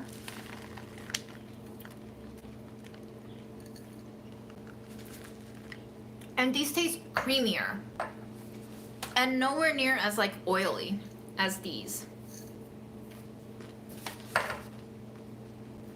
And I was like, oh, maybe they dry roasted these, but nope. These have sunflower seed oil too. So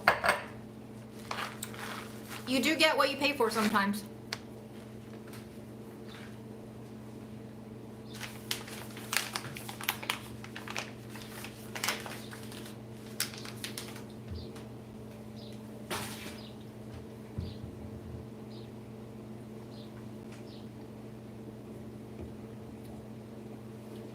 Also, Paris, Texas is a movie.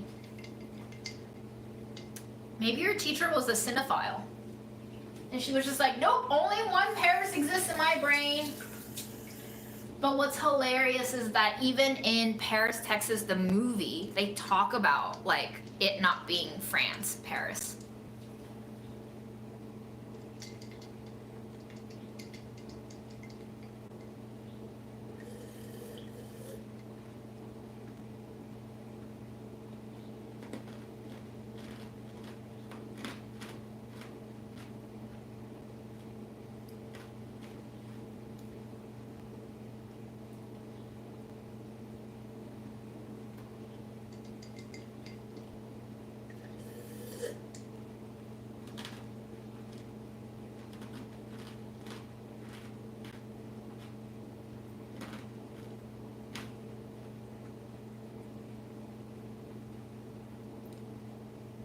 Okay, First Year Type 2 Diabetes by Gretchen Becker.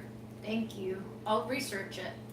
Um, just to be clear, I don't currently have diabetes yet, but I am, based on my last blood test, possibly pre-diabetic. So just keeping an eye out, researching a little bit into like any dietary and lifestyle changes I need to make.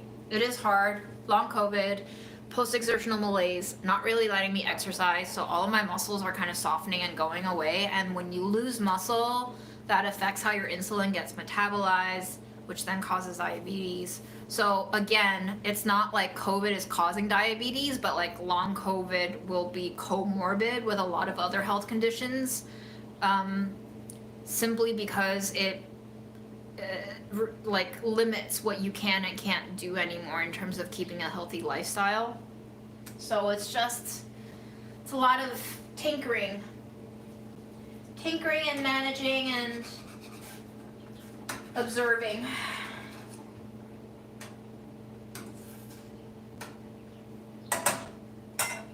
Yeah. Exhausting, guys. It's exhausting to be sick, and you can very easily get sicker from being sick. So the poor get poorer and the rich get richer and the sick get sicker.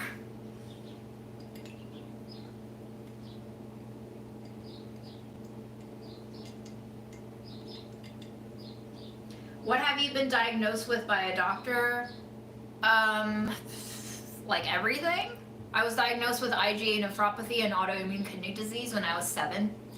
And I was diagnosed with, I don't know if you can really diagnose it as like a disease, but I experienced dysmenorrhea, which is really painful periods, which might actually be a symptom of undiagnosed PCOS/endometriosis. Like, I definitely have cysts in my ovaries. I have extremely painful periods that I pass out from.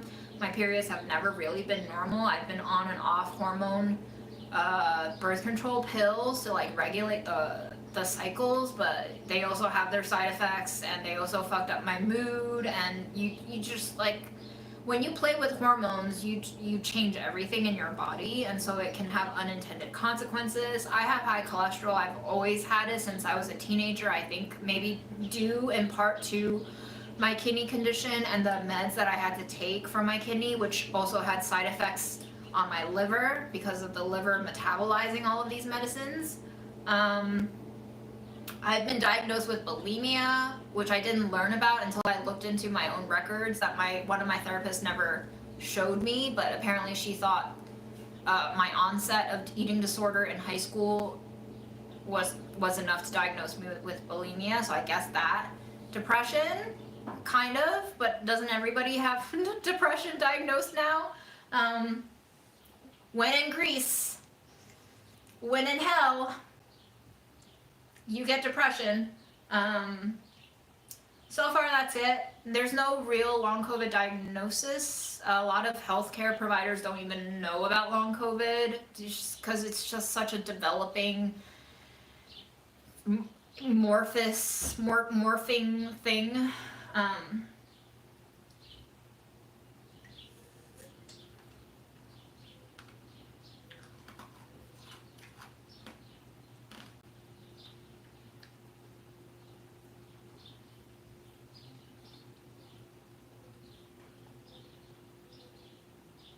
I am not a fan of salt and vinegar. I used to hate it. The first time I tasted it, I was like, Americans are crazy. Why do they do this to themselves? I now can enjoy them and appreciate them, but they are not my go-to flavor for sure. It still feels masochistic. Salt and vinegar, if you have any form of sores or cuts in your mouth, that shit is a torture mechanism, okay? And like, especially a salt and vinegar kettle chip. Do you know how often a kettle chip will puncture my gum line or my upper palate? And then the salt and the vinegar hits that wound that the chip just inflicted? Like, why? Why?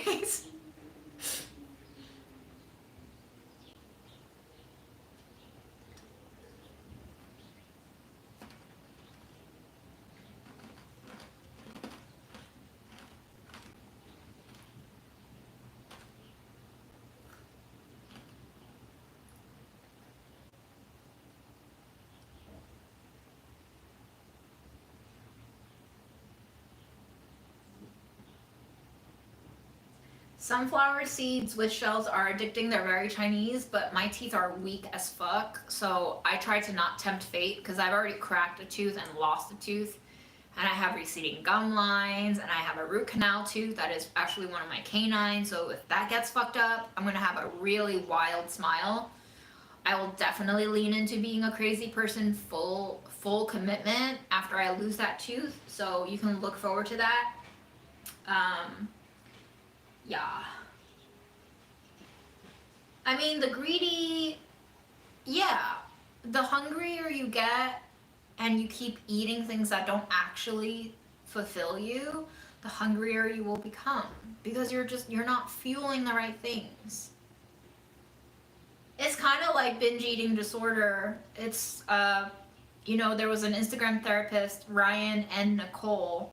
One thing that she kept saying in her posts that, like, really changed the way I conceptualized my binge eating disorder was you're trying to fulfill an unmet need with food, but like that unmet need is not being fulfilled with food. It's just like a coping mechanism. And so before you understand what needs aren't being met, if you try to quiet the storm inside by just eating, you'll just start triggering more guilt and shame complexes and make things worse for yourself. So, unmet needs. People are afraid to look at their own realities in a lot of ways.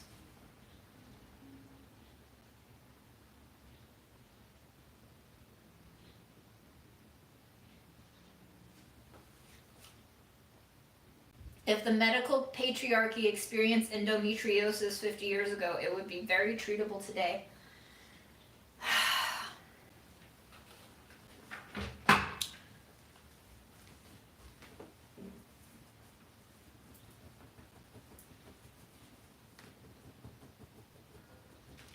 It is wild. I keep realizing that like my female friends are suffering on a monthly basis from various symptoms of menstrual pains and issues, and it's just like, really? Nobody has an answer to solve any of these issues?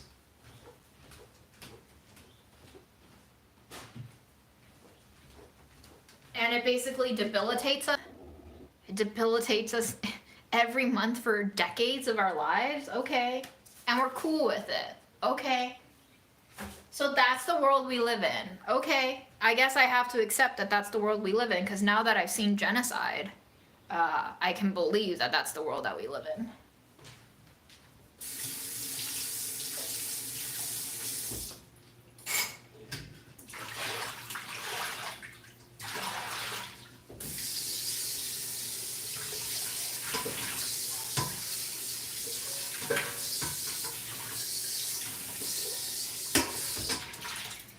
Truly seeing death in so many different ways over the last 4 years has done so much for me understanding so many incomprehensible things. The mass death from COVID, the mass death from genocide, my mom's death, my grandma's death. So I have both like environmental and international that is like detached from my physical reality. I'm not in Palestine, but my mental and emotional was not detached at all. Seeing that on my phone 24/7 for a year, and just like, we've all seen everything that we saw, and it's just,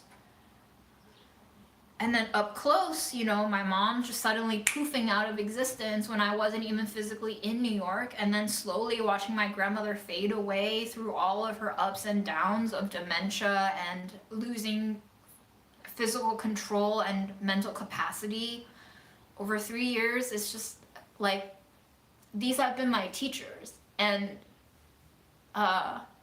it's not a rosy lesson to learn, but it's a necessary lesson to learn, I think, because there is no peace that comes out of ignorance if you know that there's more knowledge out there that you're not allowing yourself to experience, because you know that you're deceiving yourself.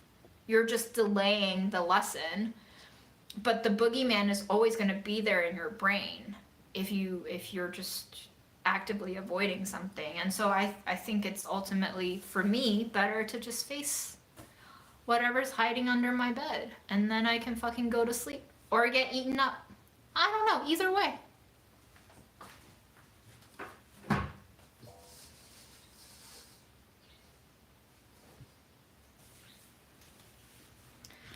Yeah, we were babies when 9/11 happened. I mean, I certainly was. I didn't know why people were crashing planes into towers and killing people. And, you know, the whole narrative was like, they're the bad guys, they're terrorists. But again, where you begin the story and where you end the story will change the entire narrative and the moral of the story. So, strategic framing will limit your understanding. And give you a more simplistic interpretation that is maybe doing a huge disservice to the truth. Lies are sometimes easier to tell, to deal, to accept than the truth, which is why I think so many relationships fall apart too. The personal is also very much related to the patterns that we see politically. Certainly for this autistic brain, this potentially likely autistic brain here, I see the connections everywhere, which helps me. But I don't think it helps a lot of other people who don't see the world this way. But seeing the connections this way truly helps me a lot.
So these greens have been blanched. They're mostly cool to the touch. I'm gonna squeeze out the water and then I'm gonna slice them, put them back in the bowl, drain the wood ears, slice those two, mix them together, and then we'll just dress it like it's a salad, and then I can eat this hopefully for the next 2 days.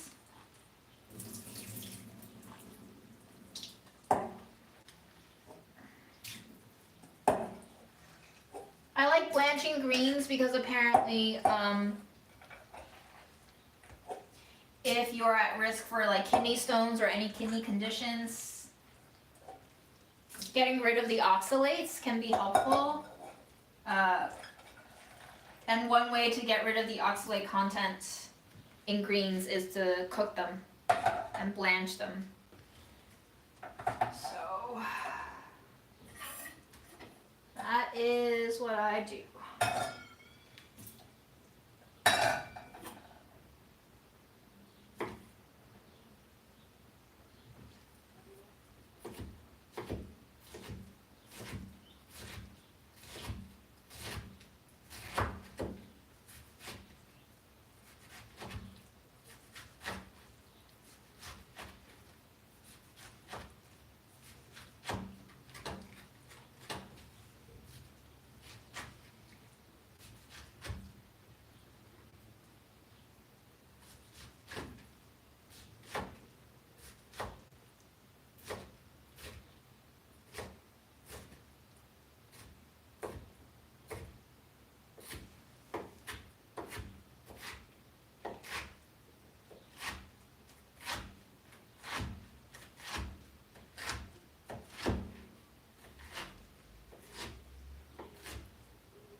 Am I losing out on nutrients? Yes.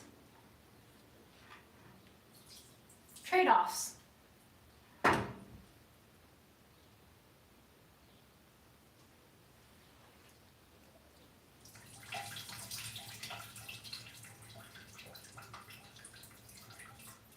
I'm still eating my veggies though.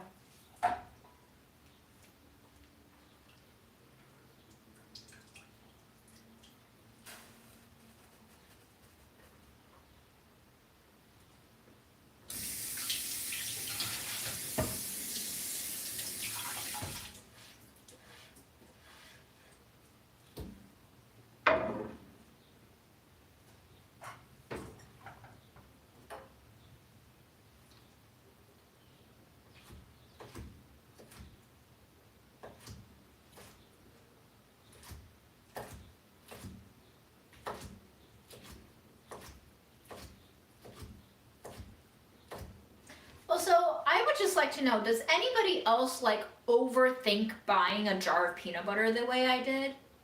How many of you do that ever? I keep thinking like, is this what other people's brains feel like or just mine? I'm sure I'm not totally alone, but I am curious what percentage of the population on average go through that kind of like turbulent inner turmoil over something as simple as, do I want to buy this jar of peanut butter? There's just so much to consider out of this one product. Crazy. We've made a world so complicated and like implicated in evil that buying a jar of peanut butter can trigger an existential crisis in me. Like the thoughts going through my head was, who am I if I buy this jar of peanut butter?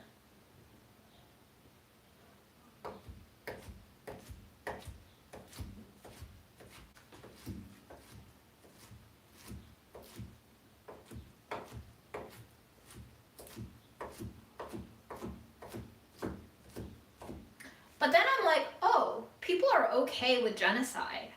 At least I'm not one of those brains. I don't know, but they probably think I have a fucked up brain too, so it's all a matter of perspective.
At the end of the day, everything is so nonsensical, right? I'm like so non-consumeristic philosophically, but then my cat gets really sick and I'm told he's gonna die soon, and then I just go all out. I buy a new mattress, I buy him a new cat tree, I buy all the food that he's not gonna eat, and there is like an inner kind of struggle of like, why am I buying all this shit? But then there's also like, it doesn't matter. The two polarities, which is why it's so much easier to just admit that you have different selves within you coexisting all the time. You just let them like voice their different opinions, and then you let one make the decision today and you let the other one make the decision tomorrow, and you don't have to hold on to this facade of like being a cohesive person. Maybe you're not cohesive. Maybe that's okay. Maybe society will tell you that you're like sick in the head and schizophrenic and whatever, but like maybe you're not. Maybe you've just found a way to be in peaceful existence with yourself as much as possible in a world that doesn't really make all that much sense because nature is chaotic.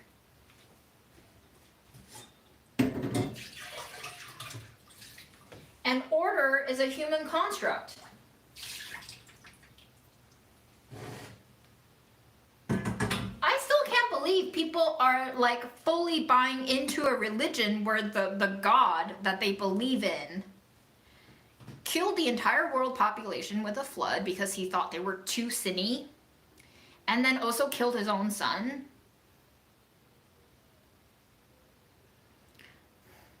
It's just kind of weird, man. It's just kind of weird if you think about it.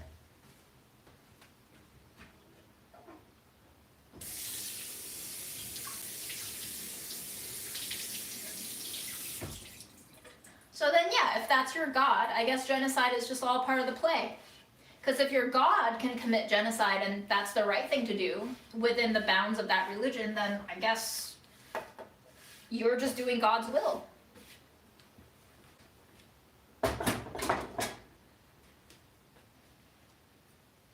So easy, so simple.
Running low on fumes, but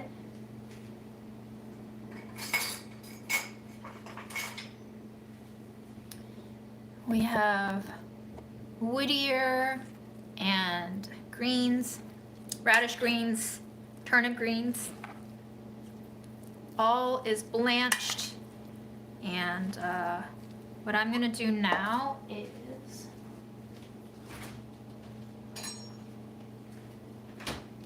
this is Mom's soybean paste that I opened December 30th, 2021. That was less than 3 months after Mom passed away. I was already back at work, and I opened this to film a episode of Budget Eats with Mom's pantry leftovers.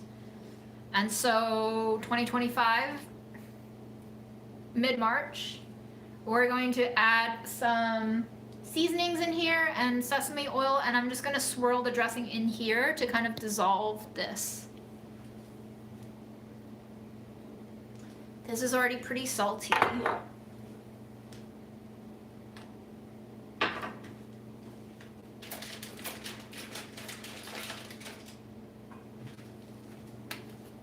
So a little bit of black pepper. I think there's also white pepper in here. Okay.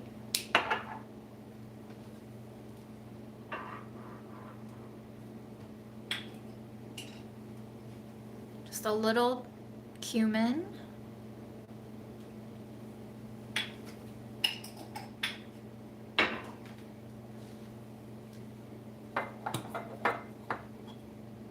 Sesame oil. About 2 tablespoons.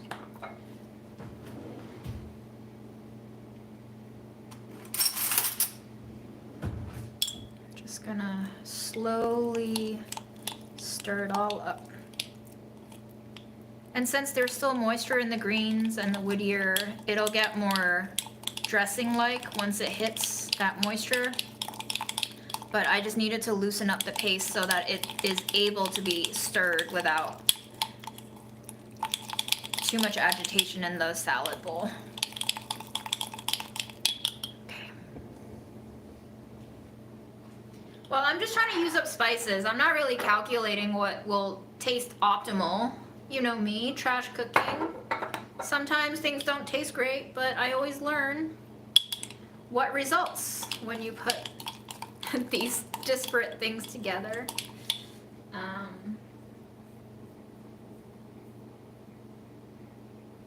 I want to read your comments. Give me some time to read your comments.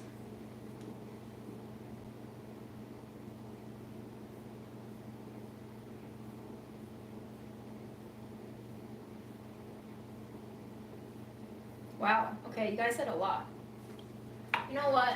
I'm gonna sit because I have been ignoring my body's cues to sit and rest for at least 40 minutes now. So let's sit.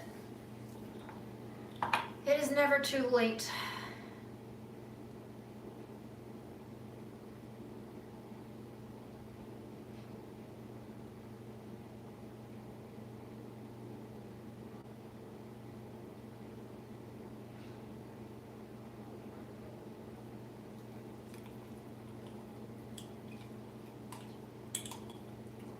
Whoa, 酒鬼花生. Interesting. I don't think I've ever seen those. Where do you live? Where? Your local convenience store has drunken peanuts. I'm jealous.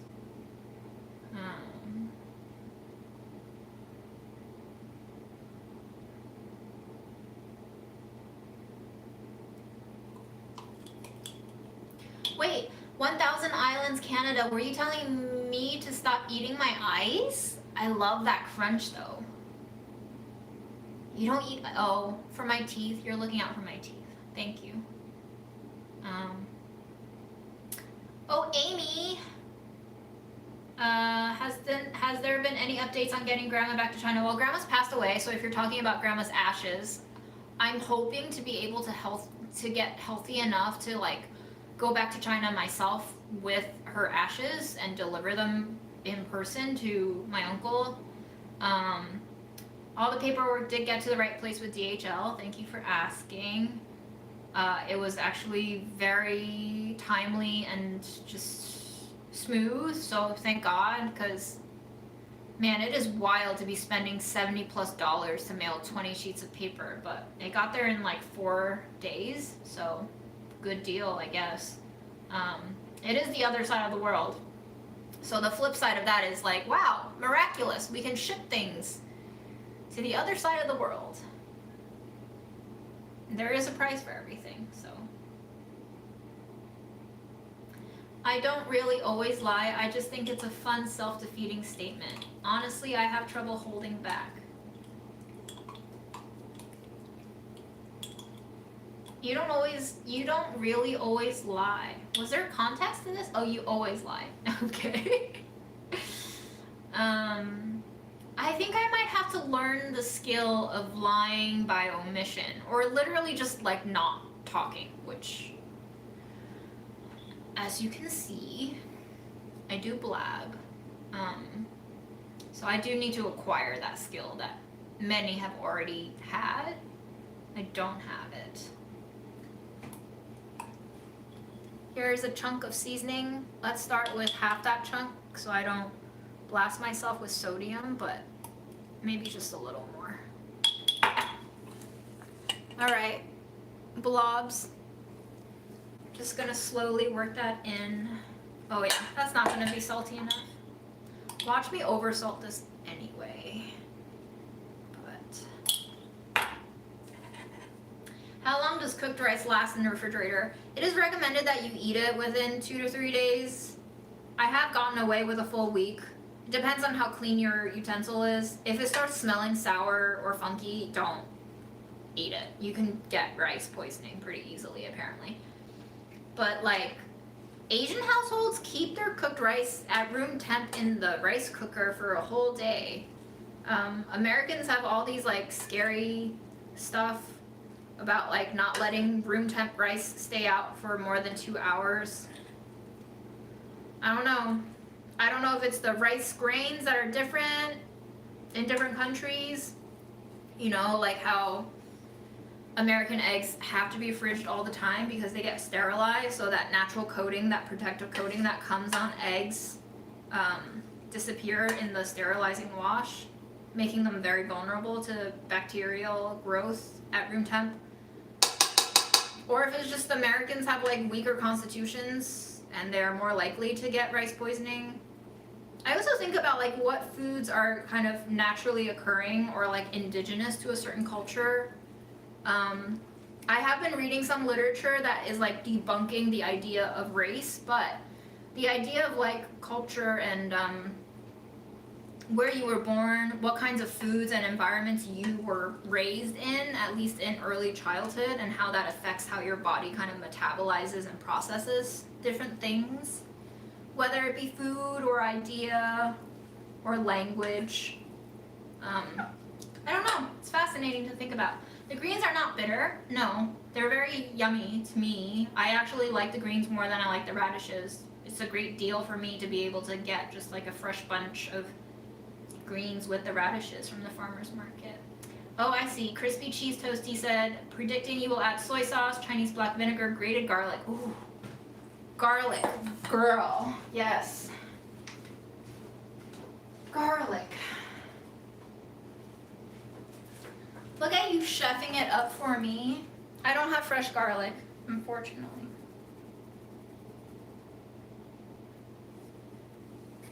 Sesame oil, sesame seeds. I don't have sesame seeds either. Or do I? Do I? No. Not anymore. Good call. Thank you for your contribution to my trash salad. Okay, so yeah, lemon water maybe helps with kidney stones, but also I found out that apparently citrus fruits are so not good for a low histamine diet. So all the whole lemon smoothies I've been drinking at the start of every day probably wasn't doing great things for my long COVID, but they made me feel great in terms of like not getting the flu. Again, just dosing your various poisons and balancing and changing lanes and adjusting as you learn new things. Constantly optimizing with new knowledge. One can never be fully sure of what the right thing is, but if you know what the wrong thing is, you cannot do the wrong thing anymore.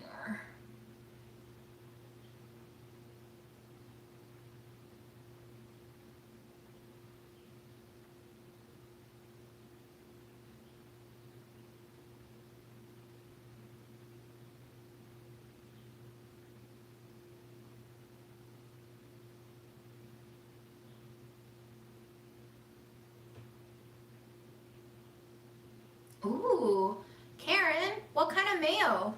What kind of mayo have you discovered is your favorite so far? I've tried Duke's because that was like a cult following thing, but I didn't like it. I thought it was like too oily. It almost tasted like it had omega-3 fatty fish oils in it. I will always prefer Kewpie, but if I can't have Kewpie, I feel like Hellmann's is pretty good for me. But I'm curious about other brands.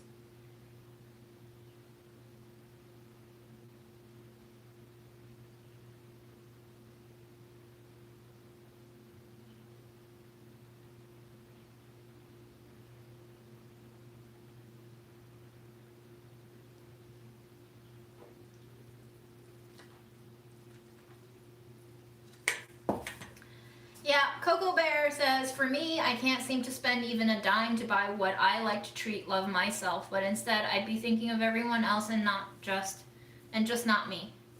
If you realize that so clearly enough that you were able to say it out loud, how do you feel having said it out loud?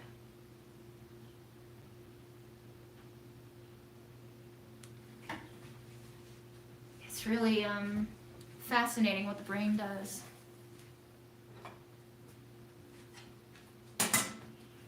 All right, we got our 2 dumps. We got our little salad here. Gonna give myself a nice serving of food.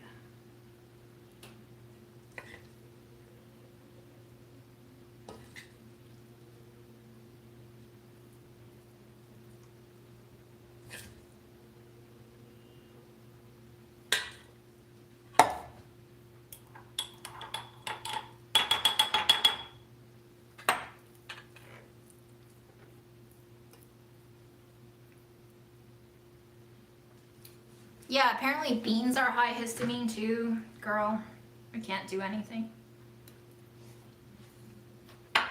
The reframe on that is I can do everything. I will just pay the price for it.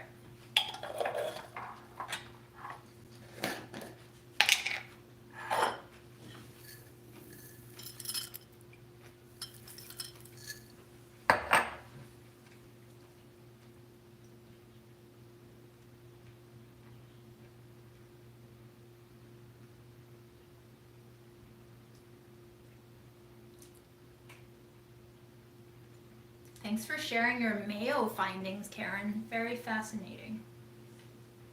Salty mayo. Huh.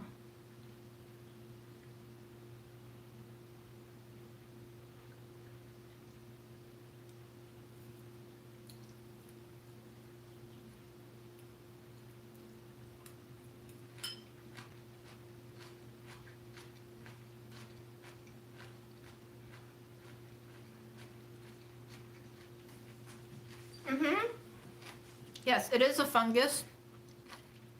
It's kind of gelatinous in texture. Depending on the variety, there are different varieties of it. Some are crunchier than others. If you cook it too much, it starts to soften a lot. This is pretty soft.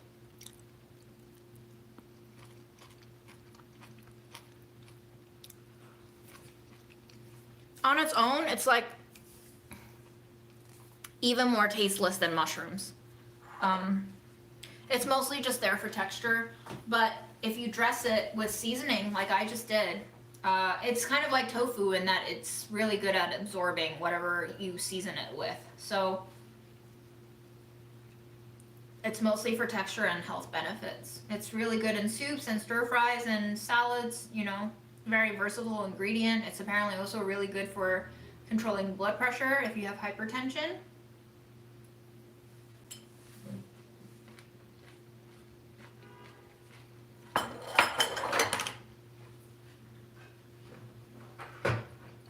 Freddie asked, when is trying hard to adapt to or accommodate new perspectives no longer worth it? When it hurts you more than it benefits you? I think that's the answer to everything.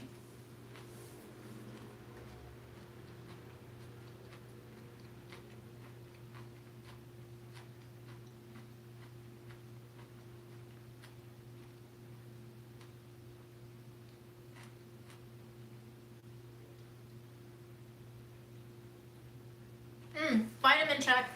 Thank you. Whoops. I have not had my vitamins. So I appreciate the reminder.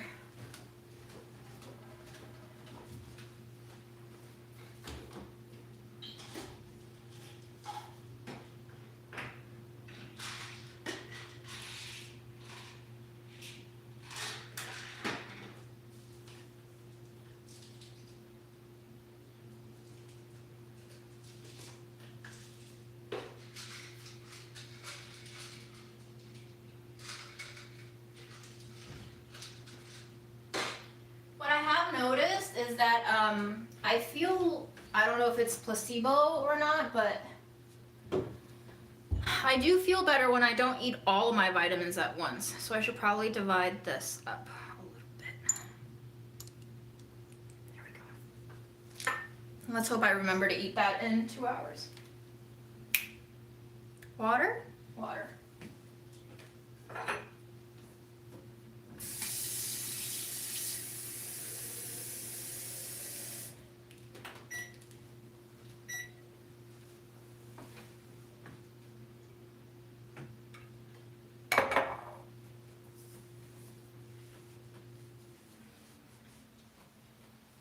Yeah, turning water into wine, that alchemy definitely will get you laid a few times.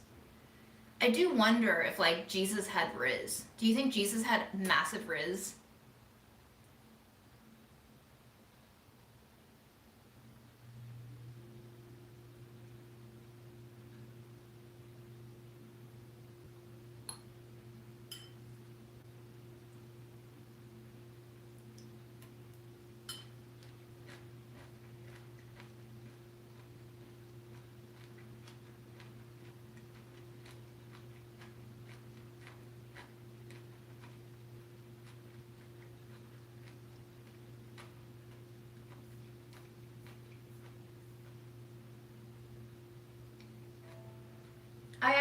Gary, I have sesame seeds. They're black, they're in my freezer, but they're untoasted. I don't want untoasted black sesame seeds on my salad. And also, I think sesame seeds are great for topping, but once they get incorporated into something and it sits as a leftover, it's just not. The texture of it is soggy and weird, and the flavor doesn't really come through more than sesame oil does anyway, so I think about these things. But sometimes I'm just lazy. But I also have sunflower seeds, which are even tastier than sesame seeds, one might argue, since these are fried and salted.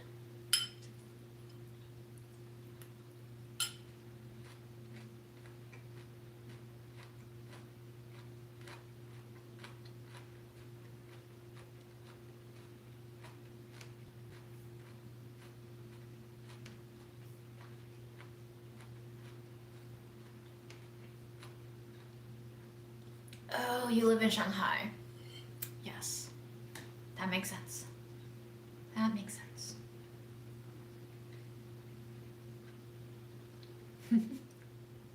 I appreciate your old mother hen.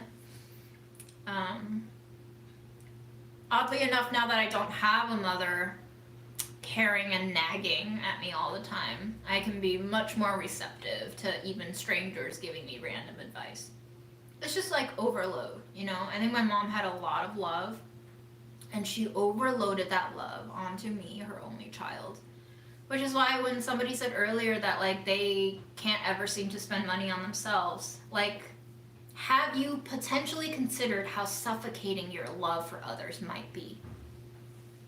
Have you asked them for their consent and acceptance of the love you want to give them? It's not a bad thing to want to love other people, but are you actually doing a net positive by neglecting yourself? Which is, I think, the way you phrased it is like you can't seem to love yourself. And do they even want that love? I think everybody wants love, but how much love is a very important detail. Even eating too many veggies can fuck you up, you know? Yeah. So if you've been given that feedback,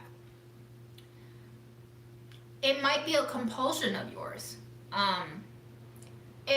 You loving other people so much to your own neglect is potentially another expressionism of binge eating disorder that I went through.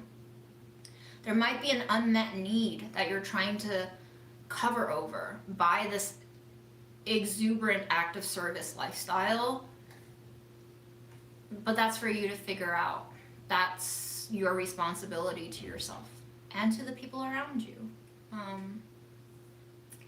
I think moving away from the paradigms of good and evil, of good and bad, of right and wrong, will unmoor a lot of us, but will also give us just like breathing room and space to consider why we do the things we do. And it will give us an opportunity for us to redefine those terms of good and bad for ourselves, because they are not one size fits all.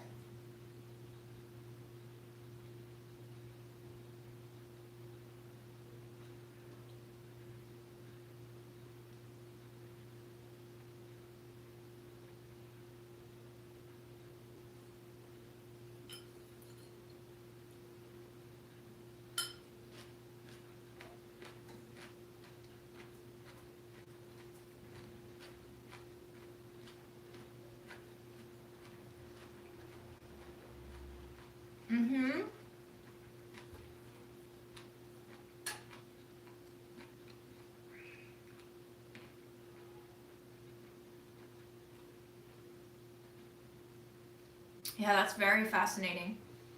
Tony Out Loud pointed out Survival of the Sickest. It's a book about the connection between disease and survival, how Black people did not suffer from sickle cell until removed from Africa. Interesting. Did the book propose that it was like the trauma that they experienced that kind of just like ruined their health, basically? Because I would fucking believe that. Trauma will destroy you from the inside out. Well, outside in and then inside out.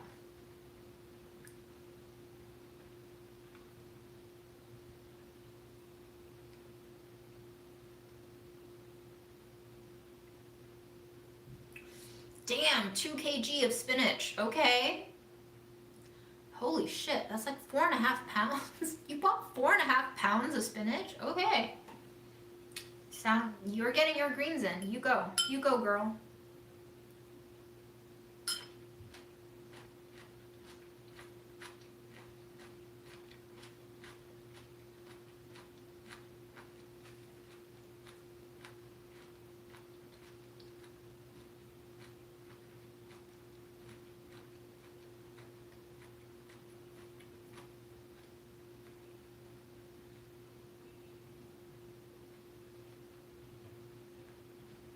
Hello, Washington State.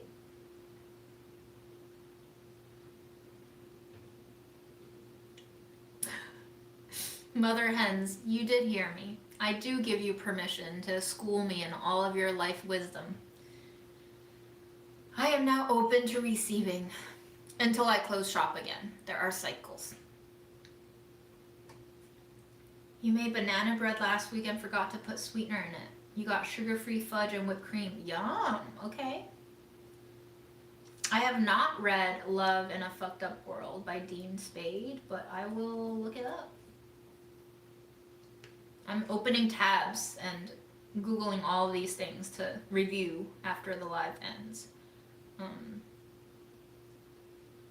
I'm tired. I woke up tired today. I had about 1 hour of energy and then I crashed. I crashed at noon today. I was like, I'm not feeling good.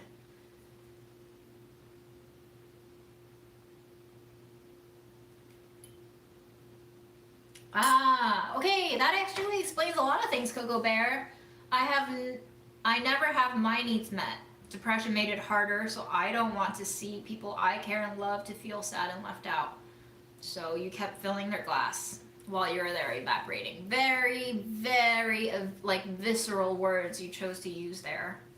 So clearly you're already feeling the damage you're choosing to do to yourself. And I think the important thing to realize here is that you are actively choosing this, partially because you are projecting your own lack of receiving love from others onto other people.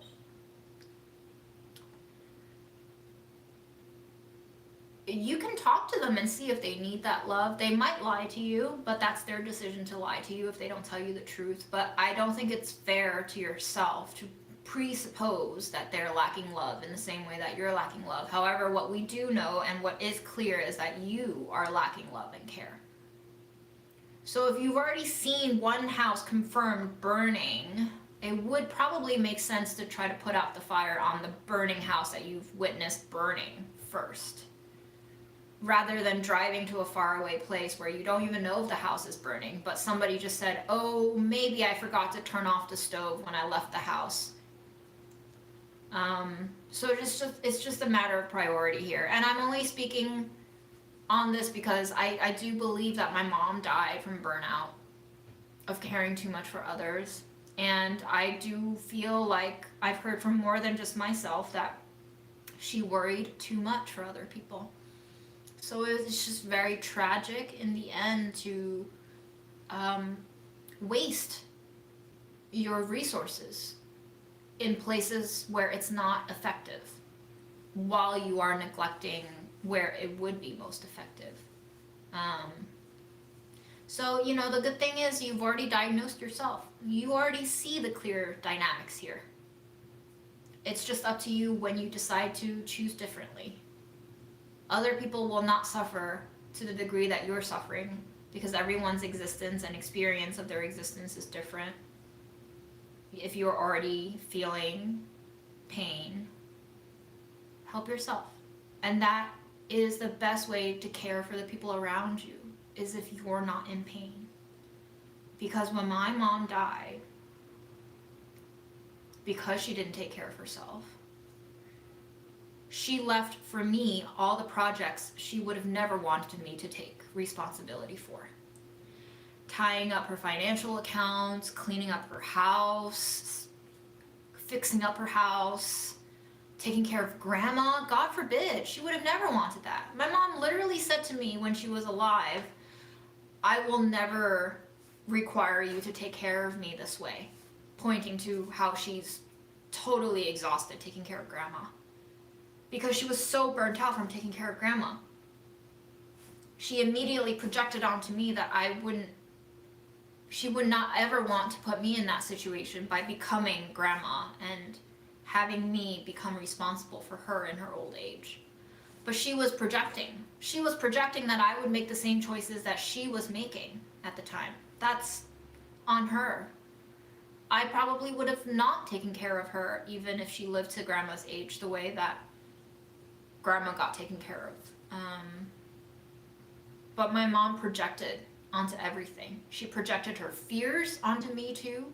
I inherited her fears because she was so anxious and afraid of things going wrong that she wanted me to be protected from all her fears. But they were her fears. They were not quite reality yet. Did they have a chance in becoming reality? Yes, but can we spend our entire life and energy on preventing things from going wrong? No, things will go wrong. We will get sick. We will get hurt. We will die. People will lie to us. People will deceive us. People will manipulate us. It's just a fact of life.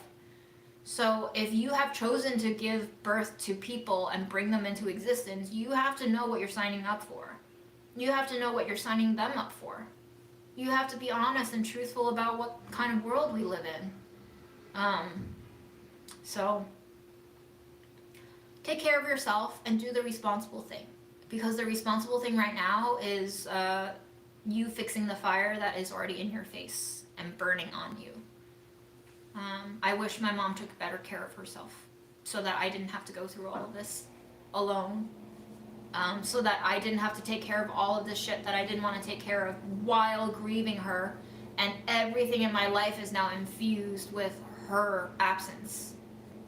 Everything that I do reminds me of how she's not here anymore.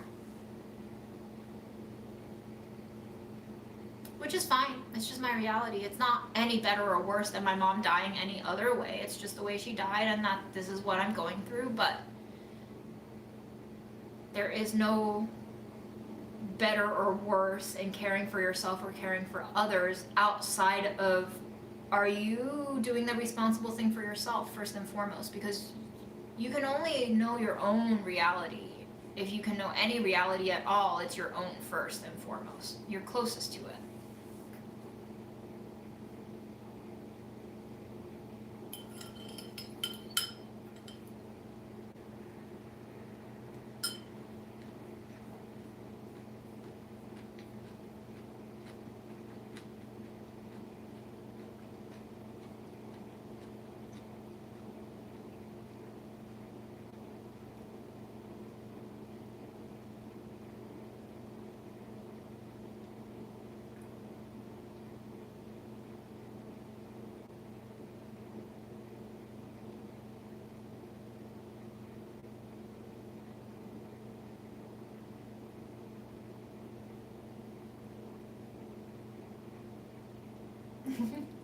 Thank you, Dylan. Your videos are comforting, kind of like listening to a podcast while just staring into nothingness. Yes, welcome to my life. Holden, welcome back. My favorite troll. I do listen to music when I'm cooking, and that's why I don't always go live when I'm cooking, because it can be a very enjoyable experience to listen to music while I cook. But copyright laws and all, we just can't exist with no profit. We must turn profit into everything, so.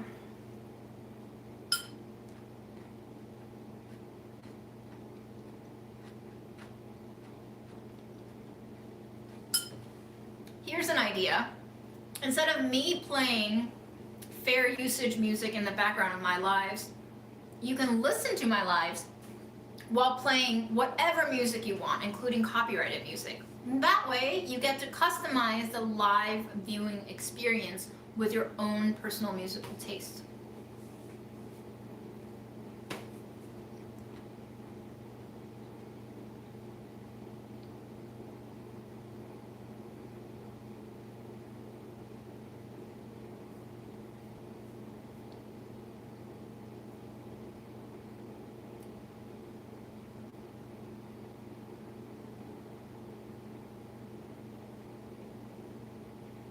Moms are so easy to like fall into this cycle of overgiving, because in a way they have given birth to an extension of themselves. So in caring for other people, it may feel like self-love because they're so connected to the life that they gave birth to. However, that can become very suffocating for the child as the child develops and wants to gain independence.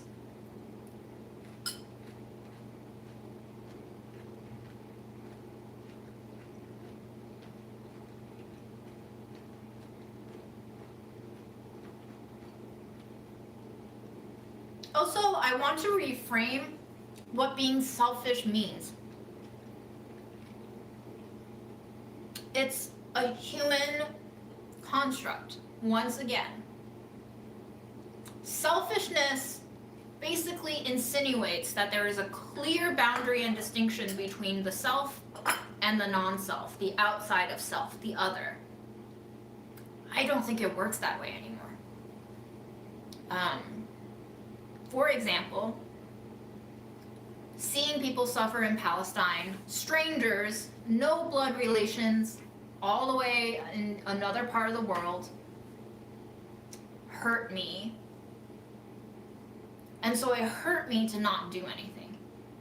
But it also hurt me at a certain point to burn out trying to do more things than I was capable of handling on my own at one time. There is a sweet spot of mitigating the pain of feeling pain from someone else and also feeling pain from doing too much. Selfishness is not relevant here. What is relevant here is you are not living a considered life for yourself. You are out of balance and it is becoming unhealthy. And if you stay unhealthy, it's kind of like if I were to get diagnosed with diabetes today and I kept eating chocolate, like, once I know that I have a problem, I need to do something differently if I don't want to further sink into the problem. If you've already diagnosed the problem for yourself, right? You need to do something different if you don't want to have the problem grow. If you've already submitted to your what feels like fate and you're okay with like letting things continue the way they are, then be in your power and do that. So that's also a personal choice. No judgment for me either way, but I just wanted to like give a counterpoint of, you think doing X, Y, and Z is better. I don't know if that's true. That's all I'm trying to say. I don't know what is true and what isn't true. I'm just saying that might not actually be true, what you think. Because it's just what you think at the end of the day.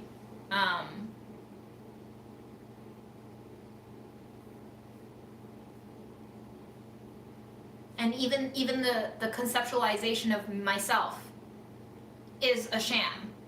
For me, I don't think there is one stable self. And I think it's quite liberating to hold within me different selves and let them all coexist and take turns. Does that sound like mental illness? Probably. It sounds schizophrenic, but maybe shrooms did make me schizophrenic.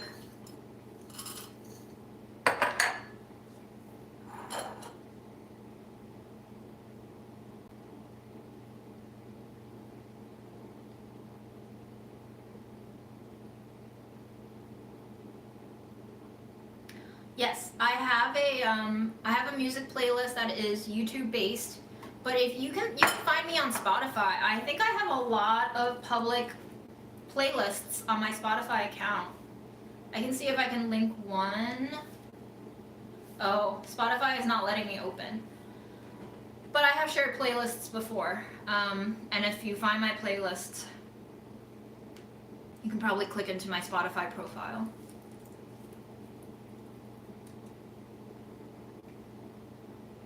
Why aren't you opening Spotify? Are you scared of me? Spotify's scared of me.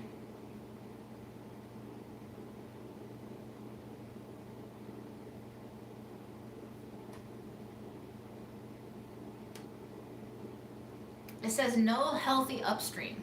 All right, cool. Well, it is almost 7 p.m. guys, so I'm gonna tap out. Thank you for joining me on this lovely daylight savings spring welcome Sunday. We have we need to eat peanut butter.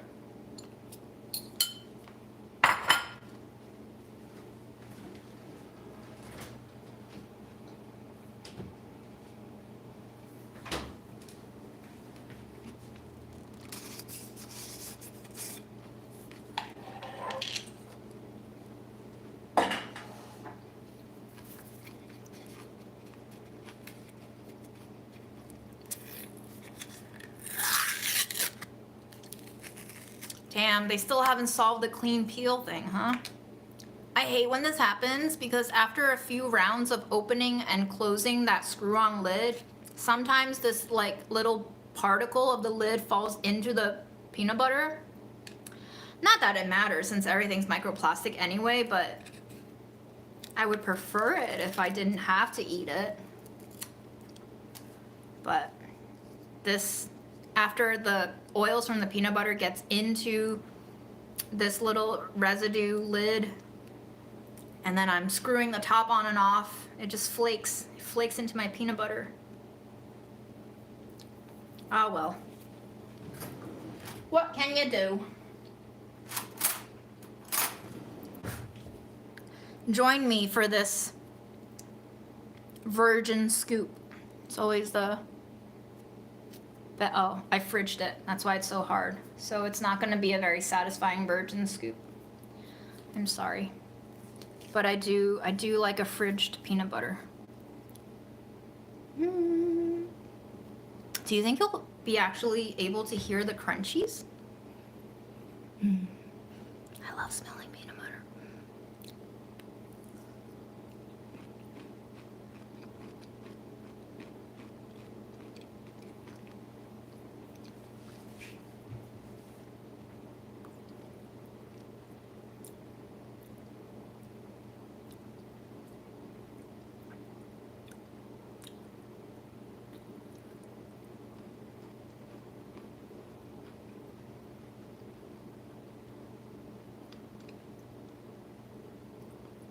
Damn.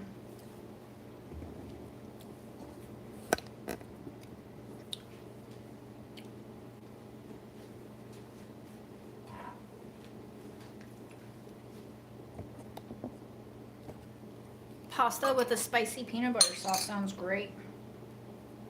I'm gonna sprinkle a little bit of salt, but I don't actually think the salt is gonna help it.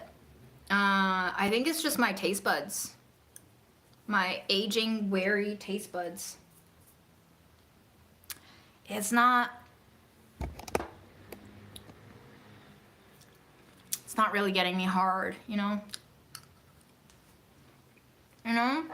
It's like you're looking forward to like, this is so hilarious coming from a demisexual / asexual person, but it's kind of like when you feel horny and you're like looking forward to hooking up with someone, but then once you start hooking up with them, you're like, I don't really need to be here. You know? That. It's like, I can take it or leave it. But now I do have my depression coping food. We are in dangerous territory of filling the void with something that is not very fulfilling. But I am still very glad that we bought it and tried it.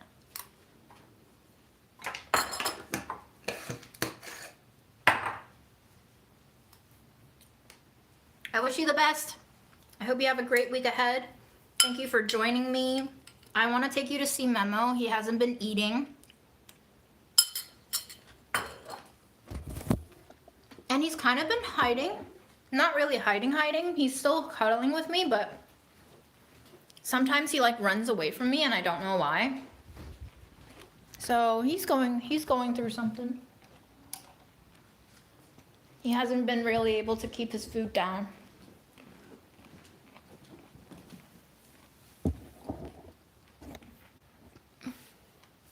He's in there.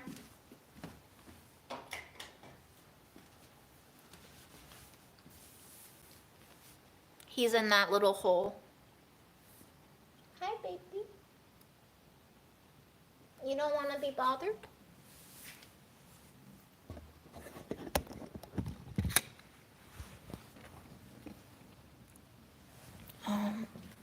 Let me get maybe I can get my other phone and flash him a little bit.